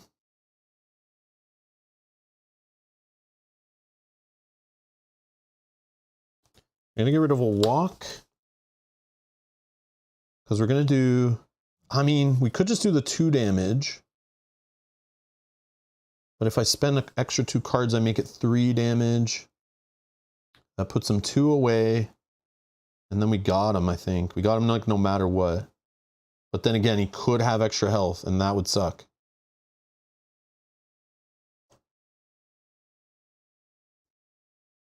Oh, man.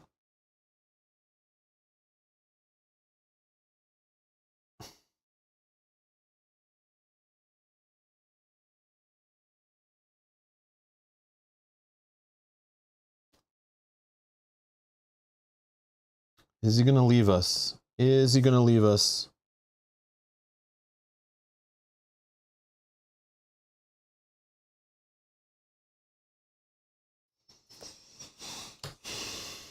Close call. Oh, I don't think this is right. I think I shouldn't be doing this. I think I should just let it take the 2 damage. But I'm going to do 3.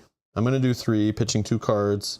Ignore all damage from the attack. 1, 2, 3. He's down to 2 health. Okay. Now we find out what he does. Last card. Place Hans with the furthest target possible. He just came out of nowhere. Yeah, this is very bad, right? Place Hans with the farthest target possible. Farthest target possible. 1, 2, 3. 1, 2, 3. Random. Odds, evens. Evens. Think. The dice gods.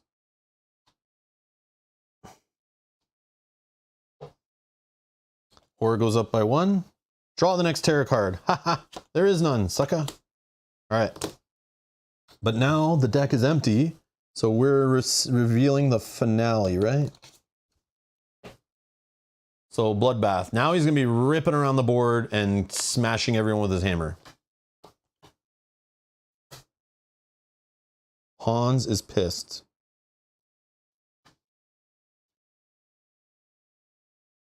Man, imagine you went after the girlfriend. Oh my God. I could probably get there in time, but it's risky, right? Because it would only be 1, 2, 3 away, and I have a sprint, but that's it. Like the sprint has to hit, right? It goes with the most victims. Oh yeah, I guess, right? Yeah, it would tie out of the two, it would go for the most. You're right. Yeah, I didn't need to do random. You are right. It still would go after that space, which I always wanted that space as a bait space anyway. But he's going to get ridiculous. If he starts killing them, which is going to kill 2 of them like right away. I got to get there, right? Well, let's see what the sprint does for us, right? That's the best we can do.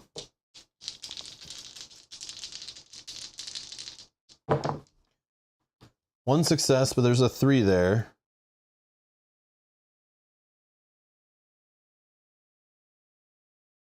Yeah, we could reach him, right? 1, 2, 3. If I toss 2 cards, and then we have a Furious Strike. I keep this. I'm going to toss Weak Attack and a Guard. This is crazy. This is crazy. Let me think. If he attacks us twice for 2 damage, we're still alive. But he still would attack them before me. Because they always attack victims before the final girl in the same space if they have a choice. And he is going after either or. Yeah. So we lose 1 time. We're going to move 1, 2, 3. Yeah. Look, I'm back. You can't get away from me, pal. And then we go all in on a Furious Strike. If he's got no health, if this kills him, as long as I roll 1 success, we do have a reroll and we have 2 cards to pitch. The only problem is, if he's not dead, this flips and he gets extra hearts, it ends my phase.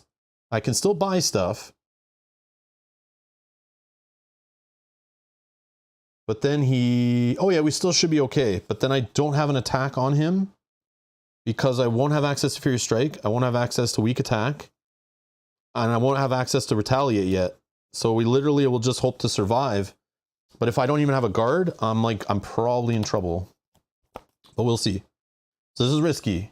We're kind of betting that this will be blank. Oh man.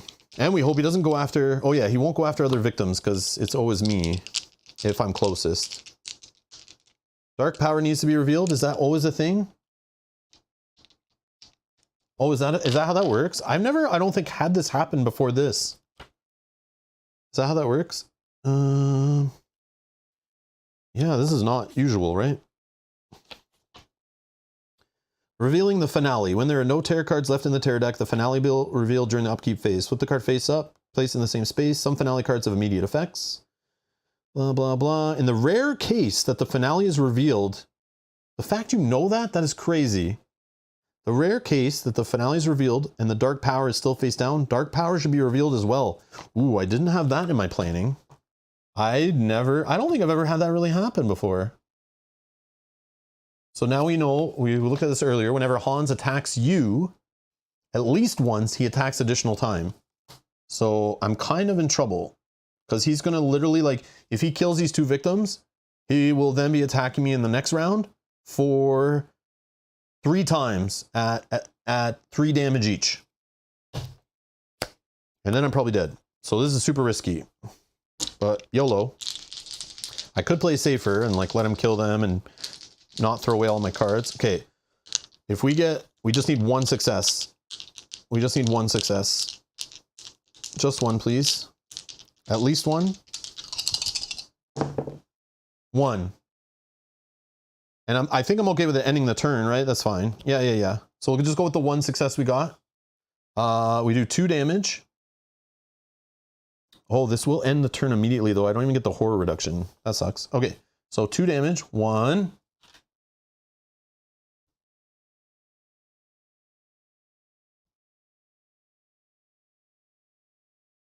No, he's alive! No! Oh yeah, but I roll extra dice now, right?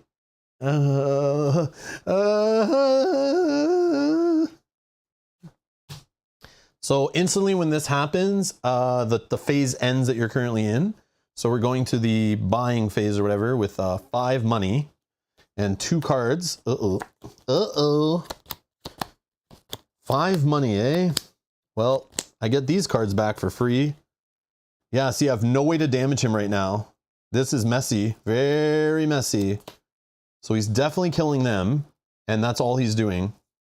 So I do have an extra round. I have an extra round, but we can't miss after that. So I probably should just buy for 5. Maybe just like planning or improvise. I should just get cards in hand, right? Let's go. Oh, horror will go up one more too. Oh no. Yeah. So we're going to be out. Maybe I go distraction then.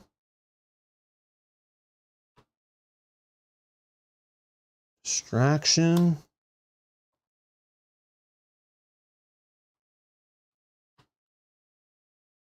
No, but I'll have focus. I have focus.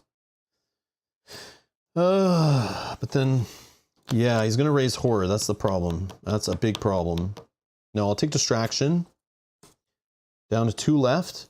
1, 2, 3, 4, 5, 6, 7. 7. I can buy one more. Yeah, let's just buy. Doesn't matter. Sprint, I guess. Just a piece of paper is all we need. Just for discarding.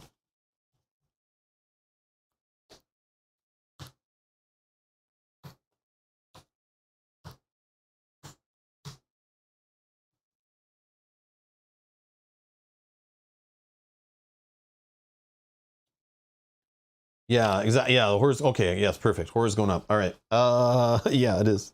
Okay. So killer will just closest victim, final girl, whatever. He doesn't need to move. He attacks twice, so he'll kill and kill.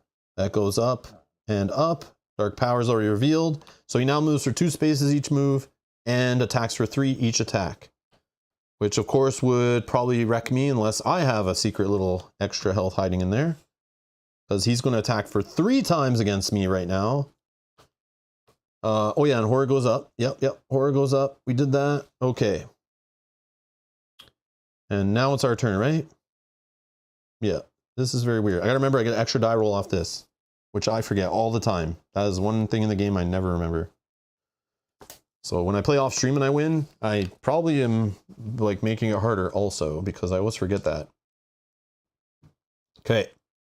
So we get to roll 2 dice for this, 1 for this on a distraction. We're trying to drop it down, so we're rolling 4 dice. And then we're just gonna maybe throw away cards to sell. Oh yeah, we should be at 6 time. Why not discard guard and buy critical blow? Because our turn ended instantly, right? So remember, when you kill, let's read, just make sure we did that right. But I think the phase instantly ended, so we didn't even get a chance to finish resolving the rest of the action card. So we couldn't even lower a horror, and we couldn't then just start throwing cards away. But again, I'm not sure. Some people play that differently. But yeah, I think it says end the turn immediately. So let's read. Actually, I probably have it open here. Yeah, let's all make sure we're playing it right if we can. Where is that? Revealing the... Oh, no. Where's the... Yeah, final health token, right?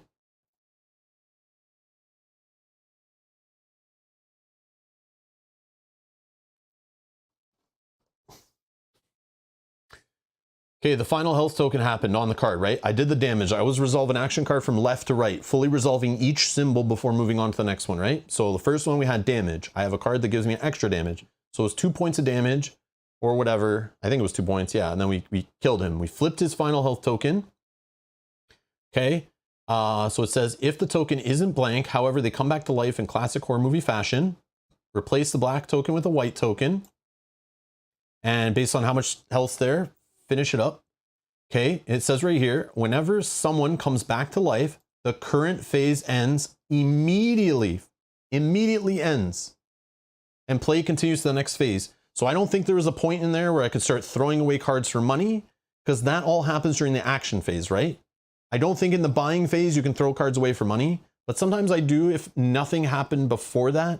Like if the last thing was still my choice, you'll see me throw cards away in the buy phase, but it's only when it's like I could switch which card I threw away for like my last action or whatever, and it wasn't a big deal, where nothing happened since, no new information was revealed.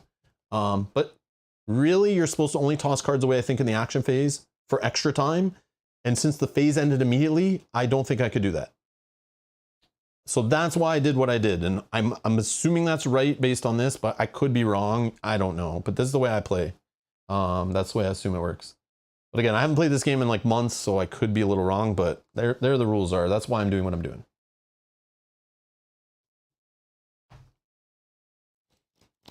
But yeah, I mean, I wish I could have kept going and like, you know, resolving, because like, I wish I could resolve the damage and then drop my horror, but like the damage flipped the token. I didn't even get to this part, so I couldn't do that either, which sucks. I would have loved that extra horror, but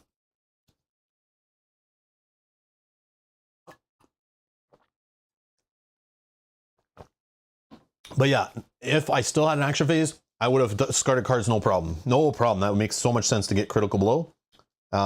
Big time. But I don't need a critical blow. I just need like any card that does damage.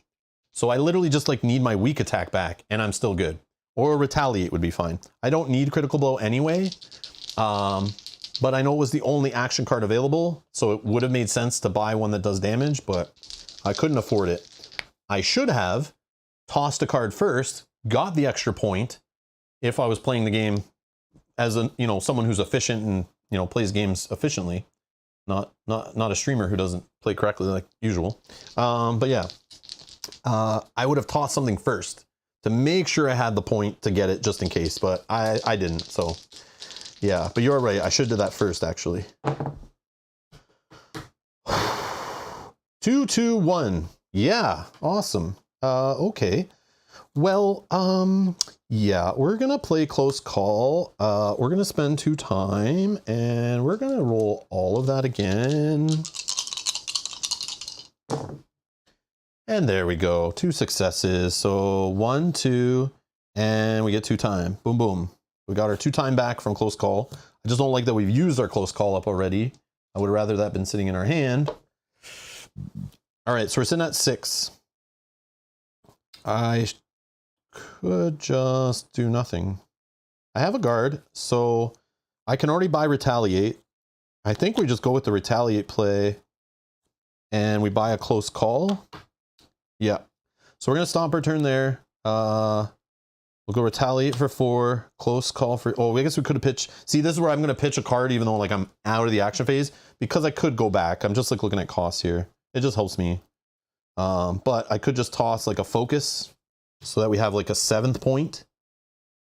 Because there was nothing that force ended the phase there. So I could have kept going. But so I think I'll get a, so 4, 5.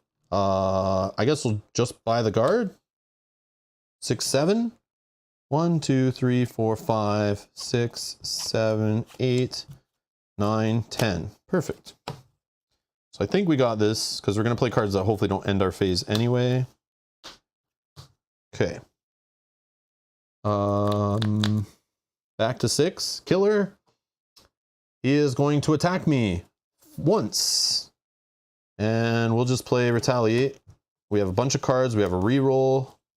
We're rolling 4 dice. 4 dice. This is what I wanted. Retaliate. I wanted the retaliate would have been awesome if it did it on that last one, so it ended his turn, and then I would have a turn to retaliate on him. I mean, like, kill him. Boom. We got a success. A success says reduce damage by 2. But we could throw away a couple cards, so sure. I would throw away walk and focus. So we have 2 successes, which ignores all 3 damage, hits him back for 1, 2, 3, but we only need to hit him back for 1. And Hans is dead. For now. Dun, dun, dun. But yeah, there's no story to read at the end of that or anything. It's just it. But I wish there was like a conclusion based on who won. But it just goes right into the next scenario and like a new story setting up what's happening. But yeah, that's the Lauren scenario book. I do like the way it kind of sets it up and makes it different. Like, but I'll be honest, when I saw that there was no items in the item deck, I was like, I don't know if I should play this on stream. This is going to be rough. But then I remembered, oh yeah, Lori has like that kind of ability. So as long as I get the victims, but then when I saw this, I was like, oh my God, I'm not going to get any victims saved because I can only take 1 at a time. But this guy moves so slowly that we were okay. But this could have been so different, right? This could have, if we saw this early and we weren't ready to fight him, he could have been moving way faster and getting to victims quicker, right? But it didn't happen. This also could have blown up one of the locations while the victims were still there if we got this card early in the game. It came out late game. Didn't do anything. Oh yeah, if our girlfriend showed up very early, right? Which she didn't. That could have turned into if she appeared like closer to him and he went after her space, the girlfriend thing could have really killed us, right? You know? But because those things didn't happen till late game and we're kind of a little lucky there, it wasn't that hard, right? But also because we approached it, we never wasted any time searching because I don't care about any fluff. But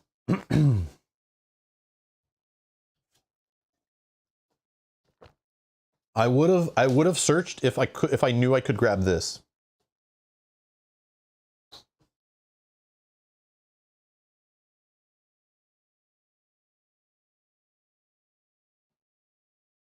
Excuse me.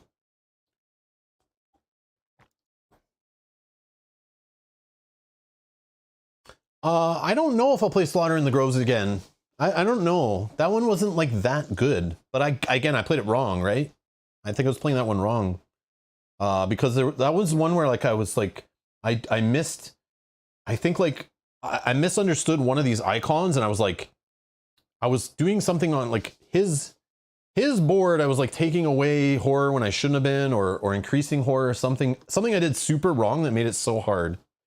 And then when I realized I did that and people were commenting like I was messing up after, I was like, okay, I don't like having that out there because some people don't watch the whole stream and they might start picking up bad rules, and I don't like that. So I don't mind messing up a small rule here and there and it gets corrected, but like our whole playthrough, we were doing the thing completely wrong. And I realized after, because I was so worried about that one, everyone was telling me it was gonna be so hard and it's like the most lame box. And I wasn't really into playing it anyway. I was just doing it to be a completionist, to kind of have a stream for each one. But that box kind of sucks. Like, it's not that fun. I don't care about the theme of it. It's my least favorite one. I just own it again to be a completionist, but I might play with the killer in the future mixed in somewhere. I might end up playing with just the location mixed in with a different killer. I'm playing that box again. After that experience with it, I don't really care. But maybe one day. But I'm sure other people have streams of it. I'm sure you can find videos of it all over the place, as it's like not new, you know, like. So I'm not really that worried about it. But yeah. Yeah. I don't always have to have a stream for everything. I'm okay with that. Like, obviously there's way too many games to play, but yeah. So I don't know, maybe one day I'll play it, but I'm not really motivated to play it at this point.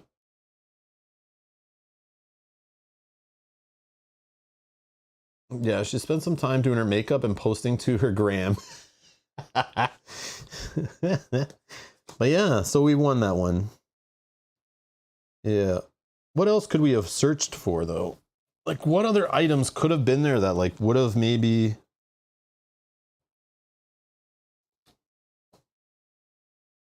I mean, maybe grabbing trash can lid, but I really think like you have to, in this one, you need this ability. And if you take too long and there's not enough victims, I don't know what we're doing there. I don't know what we're doing. Like, how do we outlast when he's attacking us for 3 times a round? You can't, right? So you need to be aggressive and get to him with your ability, doing damage ASAP. But I could be wrong, but that's the way I play it. Oh, ending the killer phase would be good at the end too, to stop him from doing the extra attacking, right? So there are some items here that maybe could have helped out based on like getting some bad luck happening, but yeah, this could help too. This could buy us some time. Again, some of these ones that distract Hans are amazing when he's in the finale, right? Like when we could stop him from doing his like, you know, 3 or 4 damage attacks 3 times in a row. Like, if we can end his phase, that's huge. But yeah. What's the whistle do?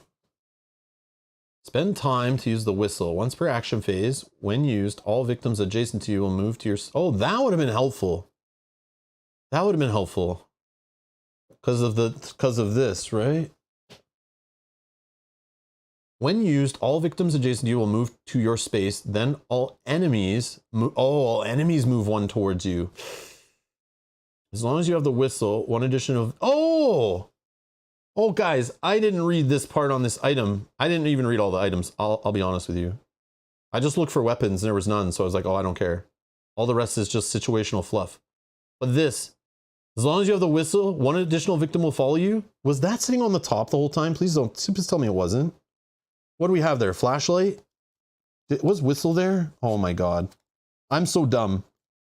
I'm so dumb. I would have definitely searched for whistle.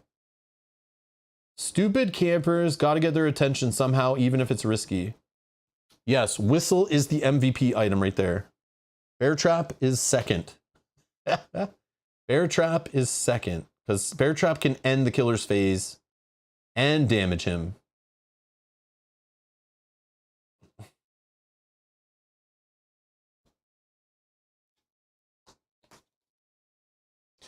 Yeah, we'll see. We'll see.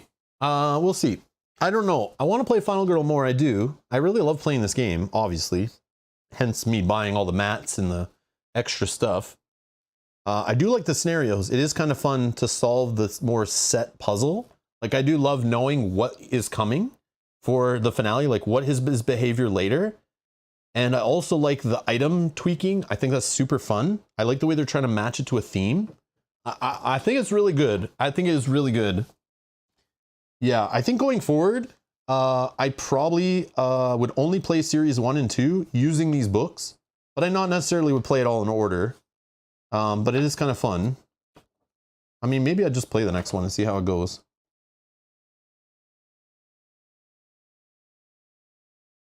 Yeah, I want to see Dark Obsession and Bloodbath. Isn't that what he has? Oh, he does it again. Yeah, he has the same finale again in the next one. Uh-oh. Oh, items are normal in the next one. And the next one he would play at that place, whatever that one is. I don't know what that is.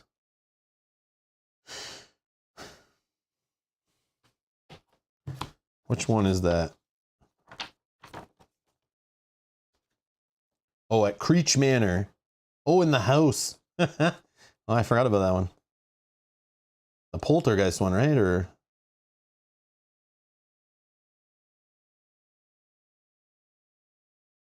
I think that's what that one is. Huh, interesting. Yeah, I don't know. I'm not sure. I'm not sure what to do with Final Girl, to be honest, but I don't know. We'll see. We'll see how the views go and that. So if you enjoy this, hit that like button. Helps other people find it for sure. But yeah, I'll be honest, I was a little let down when the lore and scenario book wasn't campaign. I was like, oh, that'd be so cool. You know, like if Lori died in this, you play the second one, but it's like, you then have to play a different Final Girl because Lori died, and there'd be like a little story, you know, based on Lori's dead. And now here her friend steps in, or her girlfriend, Lucy, you know, you're now playing as Lucy or whatever. And then you continue. But the fact that it's like literally just like the next one is still with Lori. Like you're like, what if Lori died right there? What do? You play it again? Is it like Lori survived? I don't know. I didn't read it yet. Here, let's read Slaughterhouse. So this is the next movie in the series, which they say play them in order. So let's see how it continues. After the events at Camp Happy Trails, it had taken months for the nightmares to subside, but Lori was finally sleeping through the night again, which is why she's so angry with Lucy. You want me to go where on Halloween? A haunted house? See, I don't like the way like Lucy could have died and Lori could have died. I understand Hans dying and coming back to life. That's killer movie 101, right? Is, you know, the killer you thought was dead, but he's like driven by some, you know, magical killing lore, like, you know what I mean? But the fact it just assumes that you won, and nowhere in here it says keep playing until you win and then move on. There's like no rules around how you play it. So yeah. Yeah, just wish there was like a campaign. It could be so cool. Like, just imagine all the campaign games we play on the channel and the legacy games, the story games and stuff, how like they could have it even like, you know, you could find a certain item and you get to keep it going forward, you know, and you start the next scenario with it if you found it. And then they just like up the difficulty as you go based on whether you win or lose. And kind of like Aeon's End, something where it like tweaks it based on you winning or losing, or like the legacy games. They could really do these books well if it's just a simple, like, if you won, here's story blurb on how it happens, and you won, so here, let's make the difficulty a little bit higher, but because you won, you get to keep something from the last scenario. And if you lost, they have some story blurb that, and then you have to play with like a different final girl, you know, and it has a little blurb about her story and why she's there, because Lori died and you're her sister and blah, blah, blah. That would be super cool. And they kind of made it flow that way. That even just those two simple things, I think it would be so much cooler. So much cooler. But again, there's nothing stopping them from doing that in the future, which is neat. Just like the way the Hostage Negotiator career stuff, right? Hostage Negotiator released all that content, and then later they designed the whole careers campaign system thing, which was freaking epic and amazing. I love that stuff. So this is not what that was, but they still could design something like that in the future, assuming you owned it all, or they could make one for each series, which would be super cool to make a campaign game out of this stuff. I think that'd be neat. Nikos, what stops us from making our own campaign? Time. And lack of creativity for me. But other more amazing creative people, especially those who hang out on Board Game Geek, have probably already designed campaigns for this game, and I haven't looked in the files section or the variants forums to even see it. But a lot of fans in these hardcore communities, like our hardcore fans, I should say, in these kind of passionate, successful games, somebody's probably already done it. I just don't know. But I mean, officially, they could have came up with something that everybody could enjoy, not just people who know what Board Game Geek is, right? But yeah. I'm no designer. I'm not a designer. I'm not creative. But there are other people who are, and somebody will do it. But I wish there was something official, you know? Like, I always love officially made stuff, you know? But I mean, somebody could make a decent looking PDF, right? And that's all you really need. Yeah, maybe season 3 they will release a legacy campaign. What is all required to play this lore and scenario book? The whole series. So there are here. I know for those that weren't here at the start, super easy. So the lore and scenario book, they have one for each series. So there's a series 1 and a series 2. I have them both, but I'm assuming there's a series 3 coming. But you need the whole series. You don't need it to play. It has a scenario for each killer in each box. So here, let's do this. Whoops, wrong book.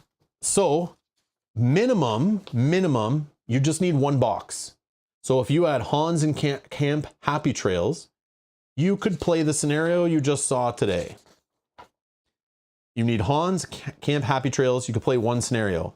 But then you're literally only using one page in the guide and reading the story. And you would only be reading the backstory on the 2 final girls. So they have lore on the final girls that come in the Hans Camp Happy Trails box, right? And they have tips on how to play those final girls, okay?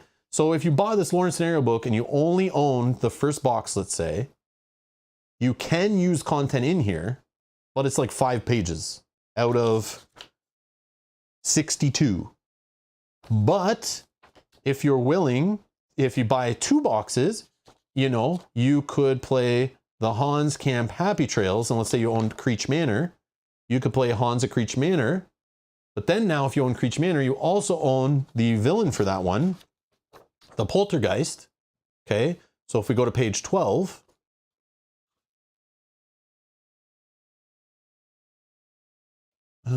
page 12, you now can read about the Poltergeist and their whole backstory. And then you could play the Poltergeist on Creech Manor with a special setup. And you could also play the Poltergeist on Camp Happy Trails location with a special setup. So now you're using like 4 scenarios. But the best way to play it, it's meant to be played according to this write-up here that we read at the beginning of the stream. It's better if you like own the whole series, so all 5 boxes or whatever, because then if you own all 5, you could play Hans through all of the locations in a story with, you know, the final girls. Then you could play the whole Poltergeist, you could play the whole Inkenyamba or whatever, Geppetto, and Dr. Fright. And even if you own the vignette pack, which I don't know if that's a retail thing or not, but at least you could play all the killer stories. So again, if we were playing Han's whole story, which I might, stay tuned. I'll kind of look and see how the video does after a few days and kind of decide. I have no problem playing more Final Girl, but I just don't know what to play next, because it's like I was hoping it would have a campaign. But we could play Slaughterhouse, and then we could play Vacation from Hell. But to play Vacation from Hell, you need to own that location box. And then this, you could play him at the circus or whatever, right? Traps, Killers, and Clowns, oh my. And then the final nightmare, his finale is played on Maple Lane or whatever. And then you go into the next one. So this is really just a way, if you own all the boxes I would recommend you own at least a few boxes, but probably the whole series of main boxes. Because this really is just another way to help you mix up all your killers and all your locations and kind of have a theme and a story and some lore and some cool, unique scenarios using the content you already own by just adding an $8 item. You know what I mean? So it just gives you an excuse to get back to the table and play with the stuff you bought. I wouldn't recommend this if you just only owned one box. You played Final Girl and you're like, I'm okay, I'll just play this once a year, playing with the one box I own, which is totally valid. That's probably the way I would play the game if I wasn't making content on YouTube. I probably would only own like 1 or 2 boxes and stop there, because I could just mix and match those. And I don't play a single game that much that I get bored of it. And the replayability on it's not bad. So I would pulling it out once a year to play, you know, myself. I'd be good with 1 or 2 boxes. But if you're crazy and you want it all, which I am not judging you, that is totally valid to buy all the content for this game, at least somewhat, if you're a huge fan of the game. But it definitely is rewarding if you own all the series. So if you love this game, that you've bought multiple boxes, and you have a bunch of killers, a bunch of locations from the same series, then maybe look at getting this. But I wouldn't really buy it if you only own like 1 or 2 boxes. Or you own like 1 box from Series 1 and 1 box from Series 2. There's no crossover there. So Series 2 has its own lore and scenario book that it only pulls from content from Series 2, I'm pretty sure. So hopefully that's my long-winded explanation to make sense of what the lore and scenario book is.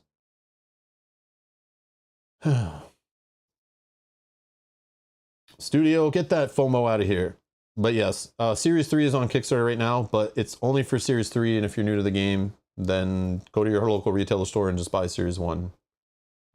Pick your favorite movie and just buy a single box and the core box and try the game out first. Don't go to Kickstarter and buy all the stuff in bulk, unless if you played a Hostage Negotiator, or you've played Final Girl and you know it's for you. But yeah, I think on Series 3 you can't get Series 1 and 2 stuff unless you buy like complete boxes, I think. But so that's kind of crappy, but it makes it so the campaign, they don't have to ship 85 different SKUs. So it makes sense. Yeah, or Barnes & Noble, wherever, man. Go buy some Final Girl at your local retail store and support them. You don't need everything that comes in the game to get a great experience with the game. But it definitely is there for completionists, and it's an upsell thing for sure. But yeah. But yeah, definitely cool game though. Still awesome. Surprise. I've definitely got worn out this game for sure, because I have like, yeah, I've probably played what, like off stream and on stream and deleted streams like 20-ish times, maybe 20-25 times. I wish there was a multiplayer twist to it, but I mean, for a solo only game, it's really cool. Really cool. Oh, so it is really in Barnes & Noble. I know Barnes & Noble sells some cool games. Like kind of Target sells some cool games too now, but I did not know they were in Barnes & Noble with Final Girl. That's good. That's good. Yeah, I need to hit up a Barnes & Noble. I haven't been, there was one close to the border, like where I used to cross the border to shop, kind of like in the Buffalo area, but it closed and went away. But I used to go in there and I love seeing that they had actual like cool board games and card games in there. And I was always shocked. Prices weren't always the best, but yeah, it was cool to see that, like, you know, regular people who only know Monopoly and Clue and stuff could actually be exposed to, you know, cool games at a store that's not board game store focused, you know. I did not know. Yeah, I didn't know they got in Barnes & Noble. That's congratulations to them. That's awesome. They have a great sale every year right after Christmas. Okay, so I need to make a trip down after Christmas. Okay. Okay. Yeah, like the closest one for me is probably like an hour and a half away, maybe like 2 hours away. But like I would just stop in there if I was on a trip to the US for something else, you know. I always like look for a local Barnes & Noble and check it out. But yeah, but the one that's like near where I shopped. And then there's like not one, I don't think there's one near like Cedar Point anymore. There's like a different kind of bookstore, but I could be wrong. They have like a different one at the mall in Sandusky. I forget what it is.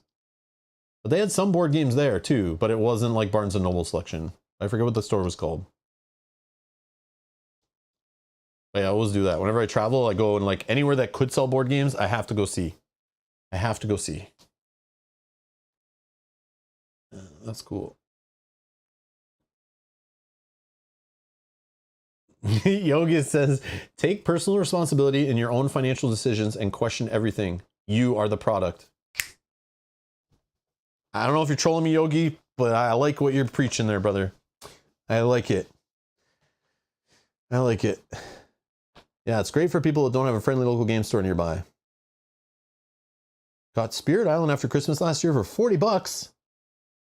Very nice. Was it the retail Spirit Island one? Like the that 3-player like reskin, like starter set kind of? I forget what that's called. Or was it the original starter box? Like the beefy one. Which Spirit Island for $40? I feel like the other one's cheaper than $40, right?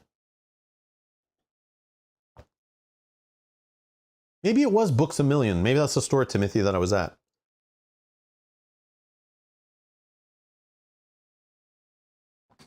Okay, original core. That makes sense. That's a good deal. That's a good deal. Nice. Yeah, it's good that people buy games like that there, because then they'll stock more of them, right? They'll reach out to their distributor and maybe start stocking some other cool ones. Not just trash, you know? And then people get those games, and in those games, usually the publishers will put like a flyer recommending some of their other more like modern hobbyist board games, you know? And then we pull them in, right? We pull them into the hobby and we get them. Brian, I don't think I'll ever buy another Horrified. I feel like just having the base one is like kind of enough. But does Greek Monsters do anything that different? Or is it just literally like the same kind of game, same board, just different bosses to fight that are basically using similar mechanics? If you told me it was like Horrified Greek Monsters was like up the complexity by adding some crazy things to it and making it more of a gamer's game, I'd be interested. But if it's still just another version of the family weight game, I don't need it. I don't know why they keep making more Horrifieds. It's like if you own Horrified, you only need one if they're similar, because you get the same experience from it. And if you're playing it so much that you're bored of it, why do you need another version that's similar? You know what I mean? I kind of wish they just added expansions or like made a new, more complex version. But yeah. And then it's like, why not just keep reprinting the first Horrified? Did they lose the IP? Are they not allowed to use those old monsters anymore? Like, what it sounds to me is like they're just going for money, and they're targeting gamers who played Horrified, who are like, oh, I played Horrified once, that was really fun. And I have a problem where I keep buying board games over and over again. So let me just buy another one, and I know I like it because it's got the word Horrified in it.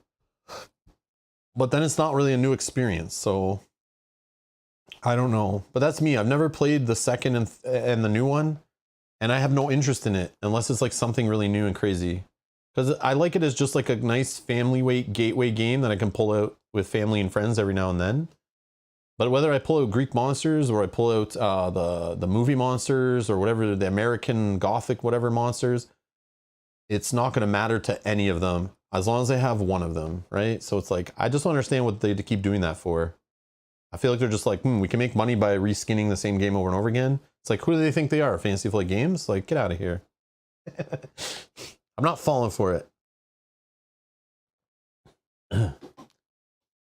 But if you don't own any Horrifieds, I'm sure it's a fine game.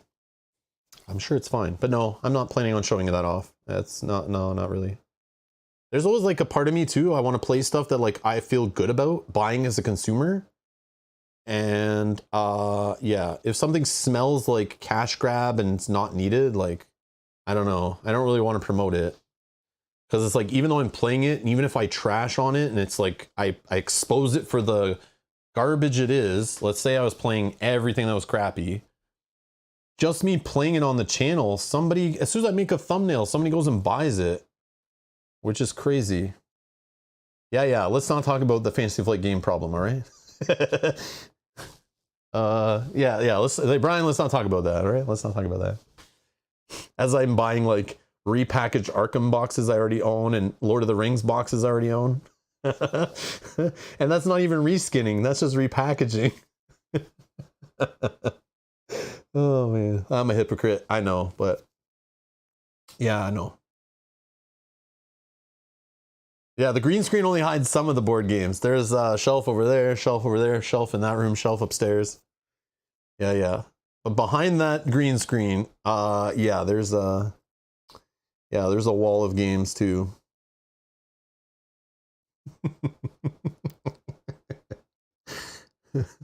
Yeah, don't look behind the curtain. Nobody look behind the curtain.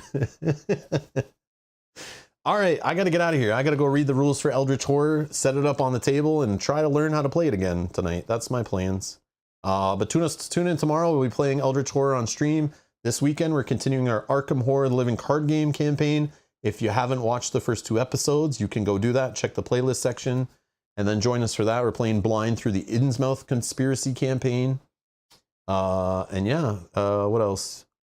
What else? If you're looking for more Final Girl, check the video description. Tons of videos in there from we played in the past. In the playlist section if you want to watch some of the different scenarios and things. But yeah, that's a look at the lore and scenario book for Final Girl Series 1. Just to give you an idea of what it is. And now I know what it is. I now know what it is. Still cool, just not as cool as I was hoping it was. But I do like it though. I do like it. But anyways, thank you all for watching and playing along. And I guess I'll see you in the next one. Bye-bye.